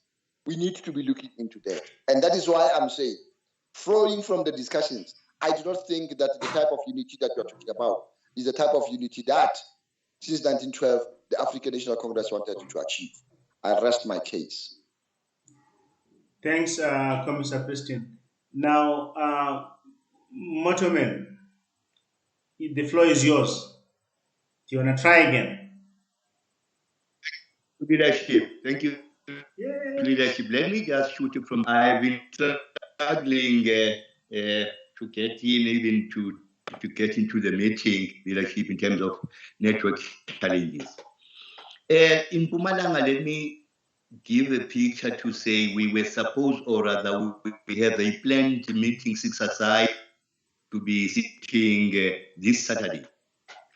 And then meaning between National Council and MKMBA. On the face value, yes, unity is possible. But let me try to check from the panel, rather the entire house, what actually do we mean by this unity? Is this unity within the MK community not manufactured and engineered? And for what purpose is that this unity engineered? Another question that ought to be asked so that we all grapple with it is that from the factional issues of the African National Congress, is this conference pending safe from being influenced for particular political purposes or aims? Now, I would pick from Comrade Kingsley to say, once we get the reports, we probably must or would be able then to distinguish as to say, this unity of MK, comrade, is it possible without the unity of the African National Congress? Or are we to de-escalate the question of the problems within the African National Congress and then probably look at the matters of social welfare as the main issues? Because the question is one, leadership.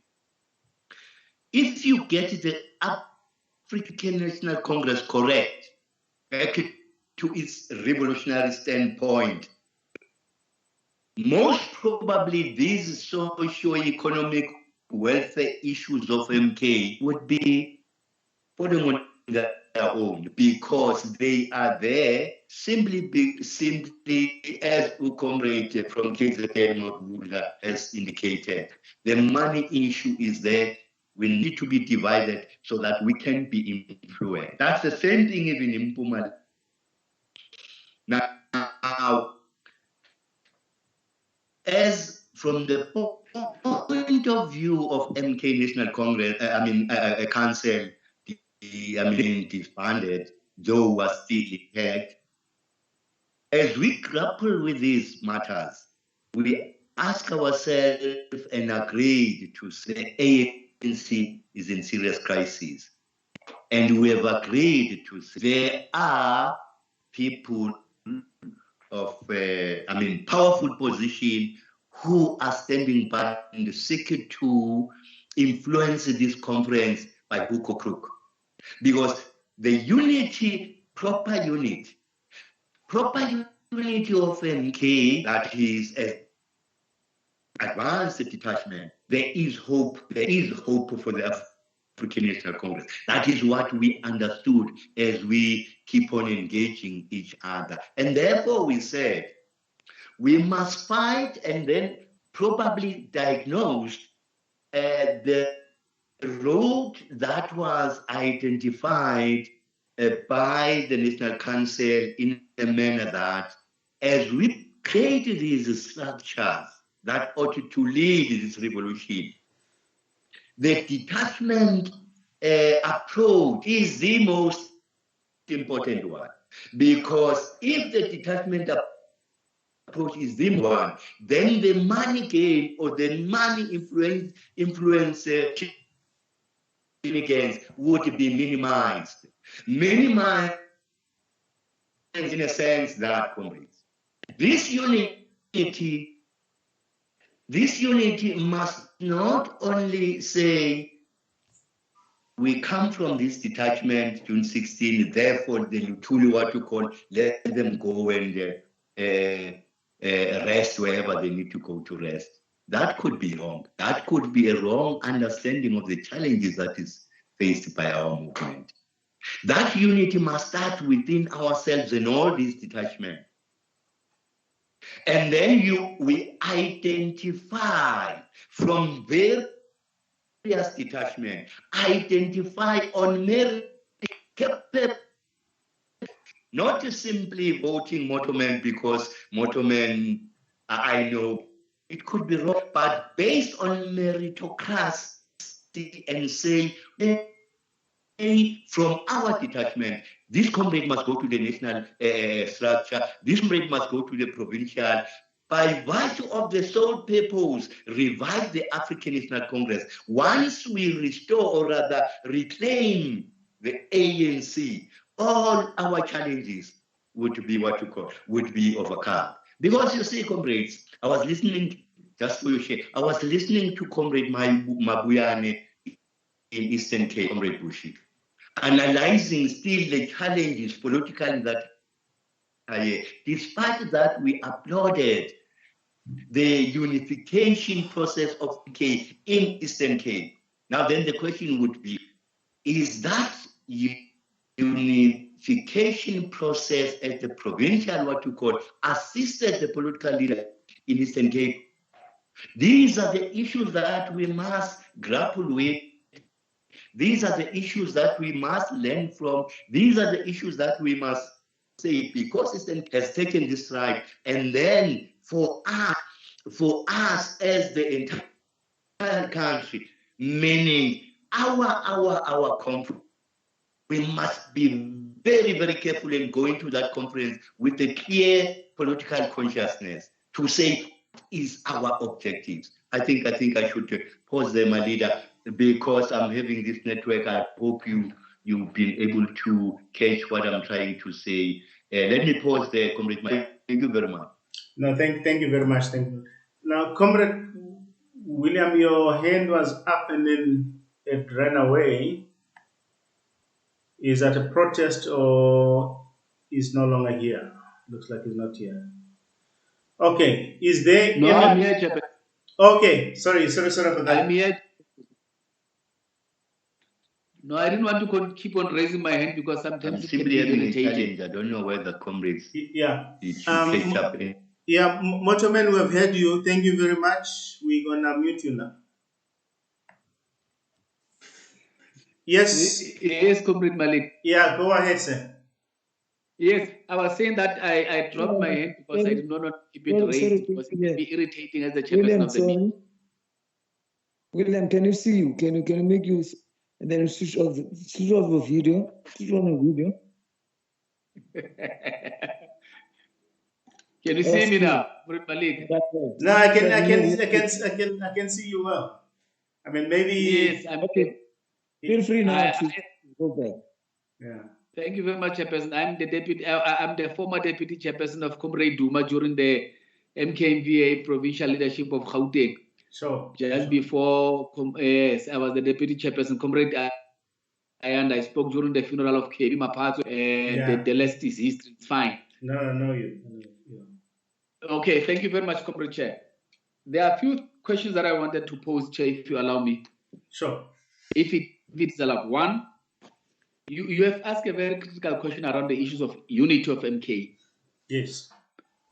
And I know that MK is the structure of the ANC. But considering all the challenges, the problems that the ANC is going through today, is it not possible that for a moment we can divorce issues of unity of MK from the ANC?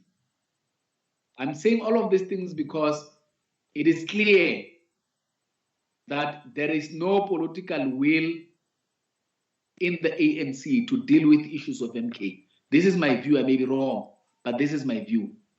But secondly, I'm saying if our intention of going to conference is about electing leadership, then we are going to a wrong conference, Comrade Chairperson.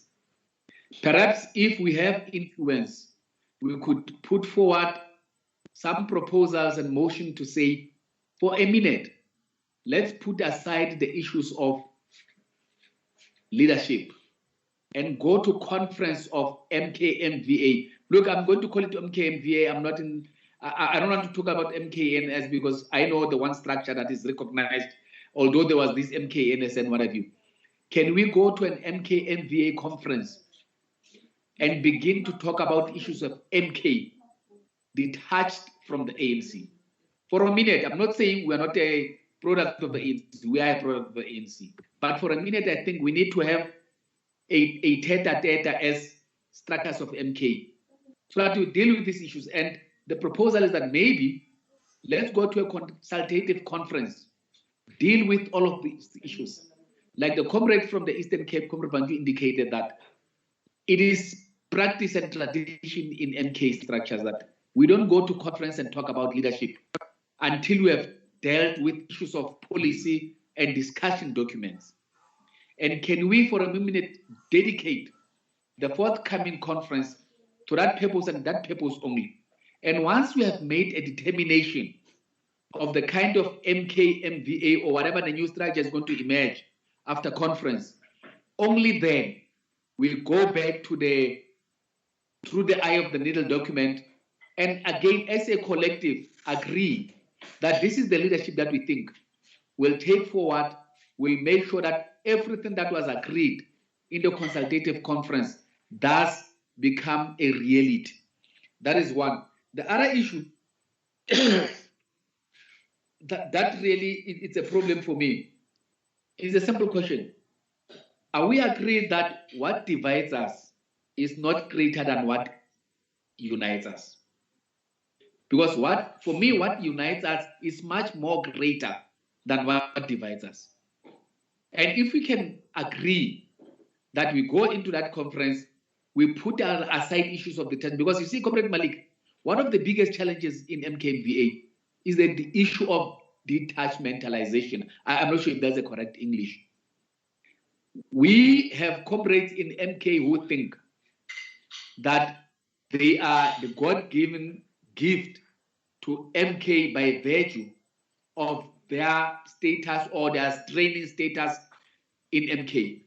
If we put all of those things aside and we go into conference as commissars and commanders of MK, I'm sure we can achieve much, much, much more than what we are sitting around. Again, I want us to guard against, look, we are commissars sitting in this meeting. I don't believe that the kind of issues that divide us are antagonistic. So let's not start using the issues of the relationship in antagonism and whatnot and whatever. We know what that means. And clearly within a structures of MK, we can't find that. It is not obtainable within the structures of MK. So basically, that was my point really, to say, I want to propose that let's use the platform to influence the decision towards conference. Am I still audible, Chairperson? 100%. Okay, no, let me leave it at that, Comrade Chairperson Maliki, for now. No, thank you very much. We have heard you well, my chief. I mean, I think at the end, part of your proposal, it's in line with what has been coming through, if I can put it that way. You know, the whole issue of, are we going to go for elections, you know, for the sake of electing, or must we fix our house first and then decide, you know, who is best to be in the kitchen and elsewhere. Comrade Tammy? Comrade, I'm a little bit worried about the comrade who just have spoken, because he sounded factional. There's no reason of saying that other MK is recognized or other one is not recognized, because all of them have been disbanded. I don't see any reason of us leaving the meetings for the next time. Let's continue with these unity efforts.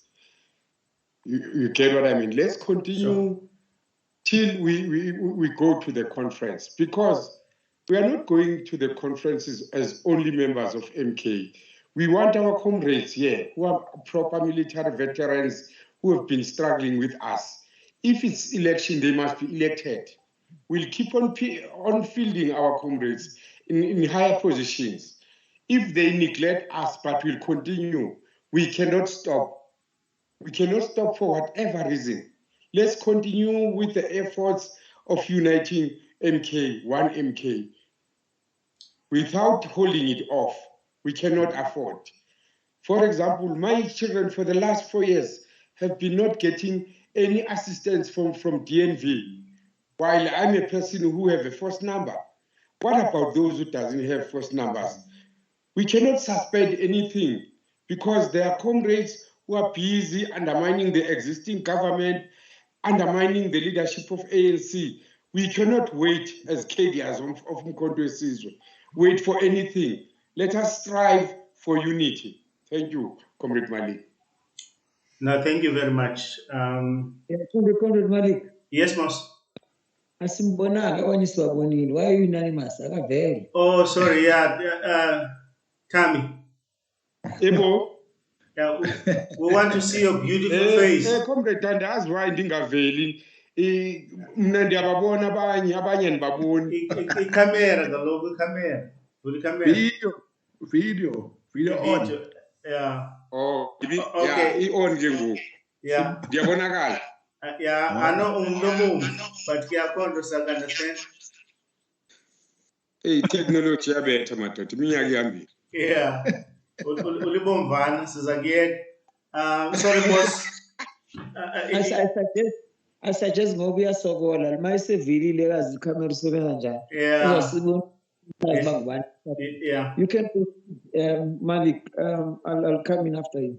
No, sure. I mean, I just wanted to take, I think we've got only one hand up before we can move towards summing it up, you know, because I'm mindful we have got old people here, they are diabetic, so they probably need to go for their dinner now. It's a bit late also. Now, Comrade Bushi, your hand is up, my leader. Go ahead. Yeah, thanks, Comrade Malik. I think probably we've got a good opportunity of raising all our concerns with the visits of the all-inclusive preparatory contract. Amongst other things, would expect to have objectives of the conference. We've been unfortunately drawn into the the approach or practice of our mothers. That conferences are about elections. I mean, ever since I left the services in 2007, I've attended probably 3 or 4 conferences of the ANC in the province, including the national one in Uruguay. The ANC is no more about politics. Even if they go to politics, they just do it as what we say in government is what do you call this thing? Compliance matter. Malicious compliance. Probably malicious compliance. And even this one, the approach that's being taken towards this conference of ours, like I said in my input earlier, is a compliance issue. So that when you report in conference, you would tick the unity of MK. I'm tempted to agree with the last speaker. In fact, that's what we proposed when the 6-a-side visited in 2020 for the conference that was supposed to be held in March. We requested them to turn this into a consultative conference. I'm very tempted to go with that, to say, comrades, please, let's not go for an artificial unity conference of MP. You must remember, comrades, a lot of money has been spent by the state kuthunyelwa effect-finding missions to various countries. Those that were in the liberation struggles, your Algerias, your Namibias, your Vietnam. What has come out of that? Even the US. We need to have the model, because the US almost every day. And they've got good models of how they look after their military veterans. We need to begin to look at all these models and begin to look at the regime that is supposed to look after the interest. You would be surprised how much the Boers military veterans are still benefiting. They've got even an international body that links with other military veterans throughout the country. You must go and research it. I forget the name that they're using. There's so much that we should be benefiting as military veterans, as liberation war veterans. And I would really propose the issue of making this a consultative conference, because this is about having a proper regime that's going to guide how military veterans are being treated in this country. We are over and above the ANC, comrades. We're bigger than the ANC in the sense that we've become institutionalized. We've got an act. One comrade used, and when there was this fight, I'm just making an example. That's why Nifuna don't go MKMV wants to have an act that deals with the issues. The problem, that act is not properly implemented by the very same institutions that we want. So now I would really promote the idea that says, let's go to consultative conference. The issue that of who we elect to lead the outcome that we come out to work with that within that consultative conference is another issue. Thank you, Chair. Thank you very much, Comrade Bushi. I'll take that as like rounding up, like your closing comment, so to speak.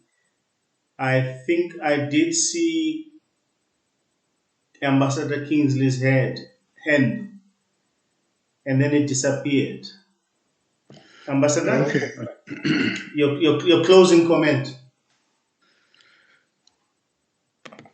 No, comrade, I was just going to add to what the last speaker, that's why I was taking down my hand, because I thought he covered the issues I wanted to raise. But I think, comrade, we are given an opportunity, let me say, we could set an example even for the for the conference, the consultative conference of the ANC. I'm refusing to accept the notion that because the mother body has problems, we can't do something about it, because that approach says, wait until we fix the ANC first before we can do anything. And I think what we're trying to say, we can start it from this end. We can say, let's do something as MK, knowing the values that the MK cadres have, knowing what sacrifice was all about, the examples that we're giving about instances where MK took a lead, which lead eventually impacts on the mother body are abound, and I think comrades have spoken about. And I think I would also want to maybe side with what Comrade Mujaki was saying, that yes, it's okay to ask the question, is unity possible? But then we must go further and say, what do we do to make sure that that can be achieved? This advocacy group has started a beautiful thing, and there could be 2 or 3 points that we put forward as proposals that we lobby for, which hopefully would help lead towards constructive engagement that would ensure that we emerge a unified group at the end of it and set an example for the mother body as well. I was going to say, I have been sitting here listening to a discussion. We were able to discuss the issues. I can't tell from the discussion right now who belongs to this faction, RET, or that other faction, and so on. Really, you would have to say so, that you know, I'm actually this, for me to associate what we were discussing here with the faction. So that alone says to me there is ground enough to say there are issues that we can put on the table that we can discuss. I think it was Comrade Bush who was saying that actually appointed people, 6 aside or something like that, to sort of start talking and negotiating even from the factions to say what would be the issues that we can put on the table that would not lead to contradictions, that would not further subdivide us. I think already, as the comrade was saying, we're already agreed. There are issues of bread and butter of the welfare of our comrades. All of us can't understand why this issue has not been pursued when we actually have an inroad, even in Parliament, through this decision that was taken. What do they call it? The Veterans Act, which gives us, I mean, it means there's a lot of work that has been done. Parliament says, okay, we declare there's the National Veterans Act, which gives you an opportunity to try and do something about what you call. The fact that nothing has happened is just sheer failure. That you still have comrades capturing ministers at this point, it's just failure to implement. We have paved the way, and we can't allow a situation where failure to do something when we have actually moved so much, even in the legislative and other issues. We can't allow that and then accept it as a fait accompli, that, well, nothing can be done about it. So those issues, the comrade says, my family up till now gets nothing. These are issues that must be discussed. But what we're saying, those must be discussed very thoroughly and say, what do we need from all sides? Everybody is affected by this, whether you're in that faction or that faction. But also, the alert we were sounding is that let's not just allow ourselves to be confined just to those. There are also political issues that are raised that we know affects us as MK and affects society at large. So what are these issues? Maybe the further proposal, Malik, would be we could perhaps think of other meetings before this conference in this forum, which would say identify those issues which we think need to be the issues that must be on the table. And once we agree as this advocacy group, we can then try and influence our way forward towards the bigger group by March. Thank you. Thank you very much, Ambassador. That was ambassadorial, as Sister Nju would say. Thank you very much for that. I think I had Comrade Baba's hand. Are you still there?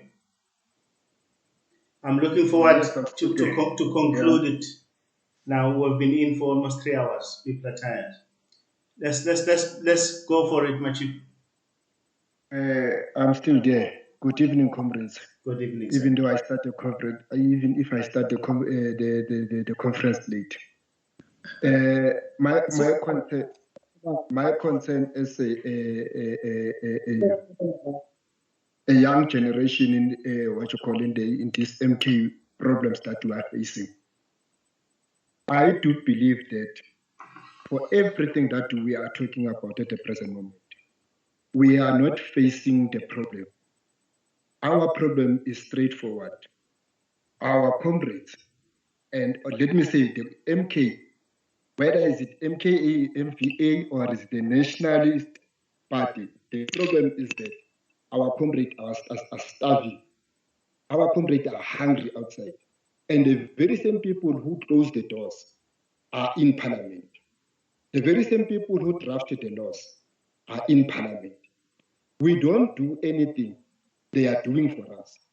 And as the ANC, that at the present moment that is got a problem, we, as the people or the members of the MK on the ground, we are still suffering. We don't change. There is nothing that is changed to us.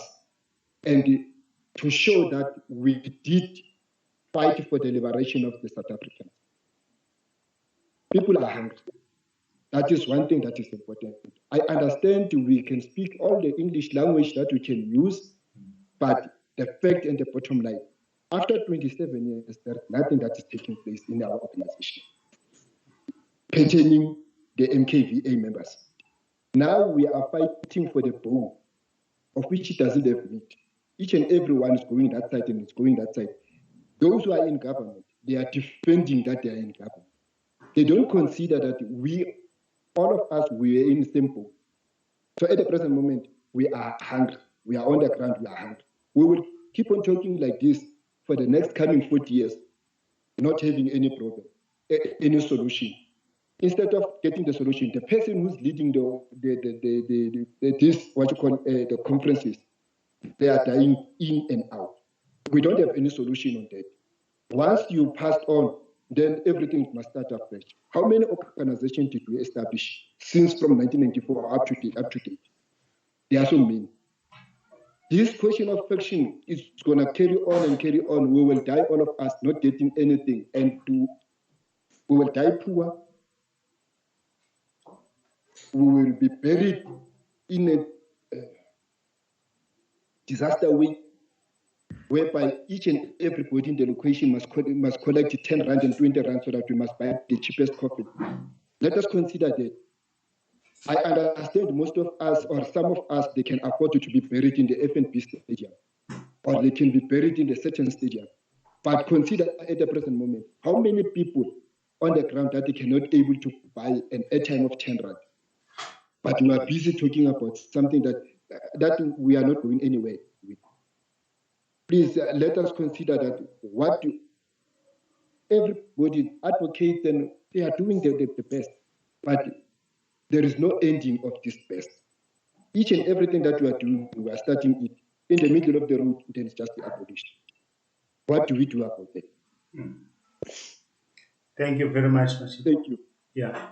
I mean, I do think that we've probably covered most of the issues, and it's clear in terms of the theme. So, Komisamos, I'll just give my input, and then, of course, we will just also give the other comrades first before I do that their closing comments. I mean, Comrade Bafana might have, but we'll have to be brief this time and direct to the point because it's exceptionally late now. We are old, so we're diabetic. We need to go and eat, and we also have some younger ones. They're recently married. Like MK, you've got 15-year-old MKs. So I'm sure those ones are still dating. Now, Comrade Gaba, go ahead. Go ahead. Comrade Malik. Sorry, Moss. We have got hands. Yes. Yeah. Comrade, just very briefly. Whilst we are having a majority in parliament, I think that we should canvass at that conference amendment to the act that will ensure that all our issues are addressed, including the name, you see, to military veterans, what? You see, liberation veterans, because this is what we are. So, but that it's unfortunate that it emerged the way it is under our watch, under the ANC leadership. It's very, very unfortunate. But we've got the opportunity to correct it. Let us be focused, succinct, to say that these are the amendments we propose. So that such issues as even medical aid, they can have our families as well, not just the MKK, but not the dependents. Thank you. Thank you very much. Comrade Mavunda, your last word, your closing comment. A brief one, my chief. A brief one, sure. I think let's agree. We needed such engagements a long time ago, but we couldn't. And thanks to the advocacy for establishing this platform, I'm proposing that after having this session, which was an icebreaker for myself, I can consider it as that. Let's have another session until we get to this conference that we are envisaging. But I am in support of the consultative conference, noting the challenges we've been facing. If we are going to go there to the conference and make it elective, it's not going to achieve us any. Okay, it might achieve us good, but let's have an icebreaker first, which is a consultative conference. We discuss things that are bread and butter issues. Then we go to the elective conference. So I'm supporting the notion or the idea of a consultative conference, and of course proposing that maybe weekly until we go to that conference. Let's have this platform and discuss issues in them. And of course, the issue of detachments, let's not shy away from. We are about preserving the legacy of and the heritage of MK. We were formed around detachments, so we can't run away from the detachment. So I'm supporting that view, and I think it can take us somewhere, because the issue of numbers, because at times we are tempted to become like ANC and talk numbers. Let's not talk numbers. Let's talk detachments and go forward with the detachments as envisaged. So whoever is shooting down on the issues of detachments, then we are missing the point in terms of keeping our heritage, which is around detachments. I am a young lion. You are whatever you are, but all the detachments must have a say in the running of the issues of FMK, because it touches us all. Thank you very much, Chairperson. Thanks. And good night. Yeah, no, thanks, Comrade Temba. Now we're gonna go to, I think we're left with two young cats now. They don't look like young lions at all. Bafana, your last word, my chief. No, thanks, my chairperson of the session. Mine is going to be very brief. Let me start off by appreciating the platform that you gave us to engage. Through such engagements, we grow and we also learn from each other. I'm still of the view, strongly so, that the unity of MK is possible, but we must just commit to work towards it. And I want to propose that this kind of initiative is cascaded down so that it doesn't remain at the level of us, but it is taken to the province and the region. So I want to believe that those who had an honor to attend today will want to continue the discussion at different levels so that at least by the time we go to conference, it has reached a great number of our constituencies, because talking to ourselves at this level without engaging it's not going to help. And lastly, I think personally, we've been without leadership for some time now, and I don't think it's an ideal situation. So we need to go to conference, we need to elect leadership so that that leadership can then deal with all the issues and concerns that we've raised as their program to try and make our situations better. Because remember, conference come and go, it's an event, but the unity process and renewal is an ongoing project. I thank you. Thanks, Comrade Bafana. OD, your last word, my friend. Thanks, Chairperson. I also support the notion that has been presented by Comrade Bafana, but yes, I also support the notion of us having an element of a consultative, discussing before and all that, but MK needs to have a structure. We need a structure that is supposed to close the vacuum that we have. We've got a vacuum now, a big vacuum. We struggle about basic things, including basic things like funerals. When we're supposed to bury our funerals, there's no structure on the ground. There's nobody who can speak for MK, literally. Therefore, we need a structure that is going to make sure that we remain assertive within the whole platform of other military veterans. Remember, we're the only military veteran that do not exist. The other three military veterans in Sanfa, they exist outside ourselves. We need to occupy that space. Therefore, we also have to play a very meaningful role in protecting the ANC. The ANC is facing a major battle in 2 years' time. If we don't prepare a structure and a structure that is going to help the ANC fight and win the battle in 2 years, we're all doomed.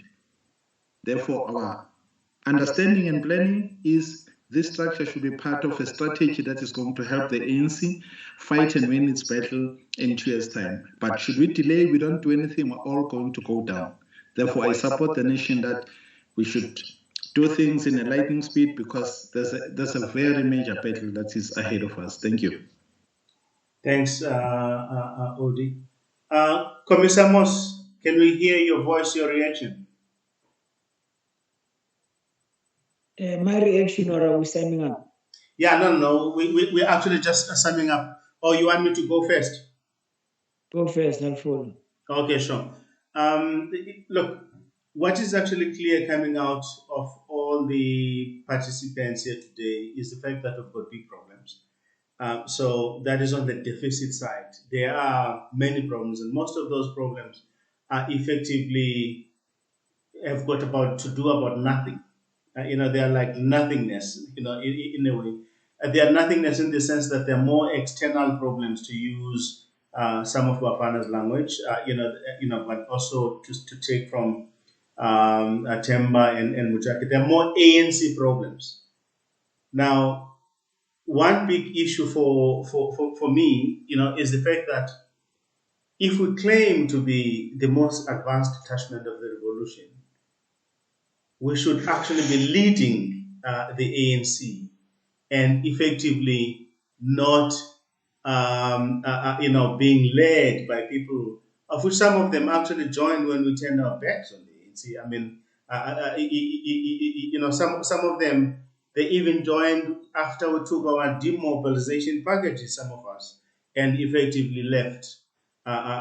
So they do not understand what we know about the ANC at all. And all the training and all the knowledge that we actually have in understanding the ANC's political soldiers is actually underutilized by ourselves, because we actually, if I really hear everybody else, it's actually quite clear that we're sabotaging our own, our battles, so to speak, and in that process we're undermining, our own efforts.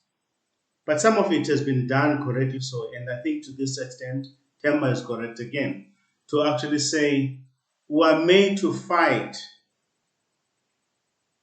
so that we are not united as one voice. Because just think about this. If ExMK were to be united as one voice, one block in the ANC, now all of a sudden they've got a reservoir of experience, people who have been part of the ANC for a very long time, more than any other structure of the ANC. But today we're actually quite splintered, and this is been done quite deliberately so that some of us can be rendered out as militias to support other people's political programs, and we allow ourselves, and we abuse ourselves to that. So it is quite clear from listening from everybody else as well that comrades would love to reclaim their dignity. To reclaim their dignity and claim back, their space and assert themselves, in the process. It is also quite clear, if I listen from everybody else, that the unity is possible. We just have to work for it, in that sense. But it is possible. It is also clear that we have to do more work with the preparatory committee to be able to actually help them. Now, I would be able to say here right now that we have tried. I mean, we've written letters to them. We've tried to invite them, to engage them. Now, myself and Commissar Moss, we sit in one of the subcommittees. He's on the communications and on and off on one of their many subcommittees. And that's on and off because nothing gets done, so there is no progress in some way. So there are frustrations that we actually have, but we did invite them, some of them here today. We sent them this, but we know that somehow, somewhere they are actually following, even if they are not here. But the most important thing is that we're not going to give up. We will engage them again, and actually make sure that the process does give us the outcomes that we actually want. Some of the things that we have done again is to work on documents. Ambassador Kingsley, fortunately, has been part of us for the since September when we started this process. We have worked on almost every policy aspect of it, and we have made right at the beginning the same determination that is emerging here today, that effectively, if we go to a conference disunited to go and elect, and we make it about elections, then we are not going to win any unity in it. So we need to dedicate time to effectively develop the new animal, the new entity that we want, and then do exactly like the Eastern Cape has done, decide who's actually best to drive that new entity going forward. You see, so that's the effect of that. But lastly, it is quite clear that in our next sessions, we do have, by the way, these sessions every Wednesday, same time. So, and now we're going to continue being more MK conference heavy. So some of the issues that we have covered today, we're going to drill deeper on them and be able to come up with documents that must actually guide the conference, because we can't just go to a conference with no document. And we do not know of any other place where documents are actually being discussed. So I think for me, I mean, my last word will then be, we will see you next week, those who will actually be able to make it again. And we are grateful for everybody that actually has come and, participated in this. You could have been anywhere, with your time. So we are quite thankful, and we will definitely share the next program. And one of the things that we do out of these sessions are not only talking sessions. We do deposit our ideas to the ANC policy desk. We have done so last week in one of the documents that came out of this process. Thank you very much for that. Moss, we are all yours, my chief. Thanks, Comrade Malik. I think by and large you covered what I would have also said. I will summarize into 5 parts that seem to relate as resonating themes across the discussion. The one is starting from Ambassador Mamukulu to the last province, which is in Mpumalanga. There is a resonating theme that unity is possible. Secondly, what emerges is that there is more that unites us than what divides us. And we must identify that in terms of ensure that the conference that's coming focuses on areas that unite and divide us.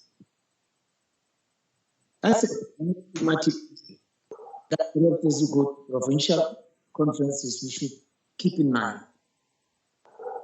2, we must define the type of unity we want so that we're clear that that unity prioritizes certain things. And I think the concept that really touched the nerve is the fact that no matter how much we as long as we're not solving the fundamental socio-economic challenges facing our cadres, that unity is useless. And therefore, our approach to the conference ought to be about putting top on the priority the speedy resolution of socio-economic issues, even before knowing which direction is going to emerge. Thirdly, the meeting also, in principle, agrees that we're not ready to elect leaders. And the issue of disunity within MK is not disunity within MK only. It is also aggravated by disunity in the mother body from which we belong, which is the ANC. However, what Ambassador emphasized as an area for consideration, can MK unite first even if it is not united? And I think we're all agreeing that in history, you trace it in Morogoro, you trace it in Kabwe, MK was able to unite and in turn unite the ANC. So it ought not to be automatic that first you must then start uniting the ANC before MK. And in the context of what's happening now, let's strive towards uniting MK, which then in turn can assist the unity of the ANC, because these are not mutually exclusive. They need one another, feed into one another. But in this particular instance, this conference should seek to say, emphasis is on uniting MK that will assist in uniting and renewal of the ANC. We also have an emerging thing that is very clear, that unfortunately, in the approach to this conference, certain steps that normally define how a conference is held were overlooked. That when we have conferences, we have one clearly defined objectives of that conference. People don't go to conference without knowing what they want to achieve. That was not done, precisely because of a vacuum. Secondly, we also, besides that, in terms of desired outcomes, we don't have discussion documents that must focus us on what is to be done and what's the priority of what is to be done. And in addressing those deficits, we then, as we go to provincial conferences, which are an opportunity to say the gap that was there in having the press briefing by the prep committee, we must go back to the basics and define what type of conference we want in March. So the provinces must be able to say, after discussion, we're not ready for elections, or we're ready, having tested it with the fact that instead of electing as a basis, but you rather consult and have a consultative conference. And we also then are coming out of this meeting, noting the fact that unity is going to be a process, but we must clearly define what it is. And to the extent that we have issues that can unite us more than divide us. We have our common heritage. We have issues of socio-economic needs of our cadres. We have political ability to actually have been trained as commissars to make an impact within ourselves as members, but also within the ANC. And lastly, the meeting is concluding that maybe instead of having general discussions we've been having, we must focus on what is to be discussed up to conference in March. And I feel, therefore, that as a dialogue group, we must then take the suggestion into consideration, because Ukombe Mavundla is right, that we didn't carry along the provincial perspective of issues. Now that we know, we must deepen the discussions to carry the provinces out, especially because they will have provincial conferences. So I think we are going to then refine our program and give feedback to those who participated, and they will in turn feedback as they prepare for their provincial conferences. Lastly, it is quite clear that we want to suggest to the ANC that strongly we're not yet ready for an elective conference. We should consider strongly that it be a precursor to a real elective conference by perhaps being a consultative conference, so that we emerge with a leadership not elected as such, but chosen from the best of those who would be in that consultative conference, representing detachments, representing the various layers of MK, who then can start working on key issues that ought to be worked on, and then elect properly and design a structure that's going to carry out the programs we want. And that must find expression finally in the process of the ANC, including the coming conference, the 55th conference. I think those are issues that we've canvassed, and there seems to be unanimity on it. There would have been differences, obviously, because we had robust discussions. On my side, I want to thank everybody, because not only did we have patience, I was monitoring. When we started with 27, we're still sitting at 25. That on its own says to us, comrades have been longing and want to engage to shape their future. And that is what I want to really, really appreciate. And lastly, if at all I come across as wanting to suppress somebody, it has not been our spirit since we started. It is not our intention. Everybody has equal role to play in making sure that at the end of the day, everybody participates at a similar level. If I came across that way, the intention was to make sure that we take benefit of the provinces that have come to share experiences to all of us. Thank you very much. Thanks, comrades. Have a wonderful evening. Stay safe, stay warm. Mandla.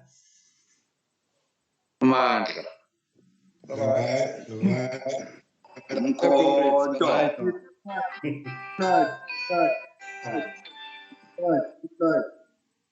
Umkhonto. Wesizwe. Ngiyabonga comrades. Ayitome. But sesiye ukaphi yasizwe.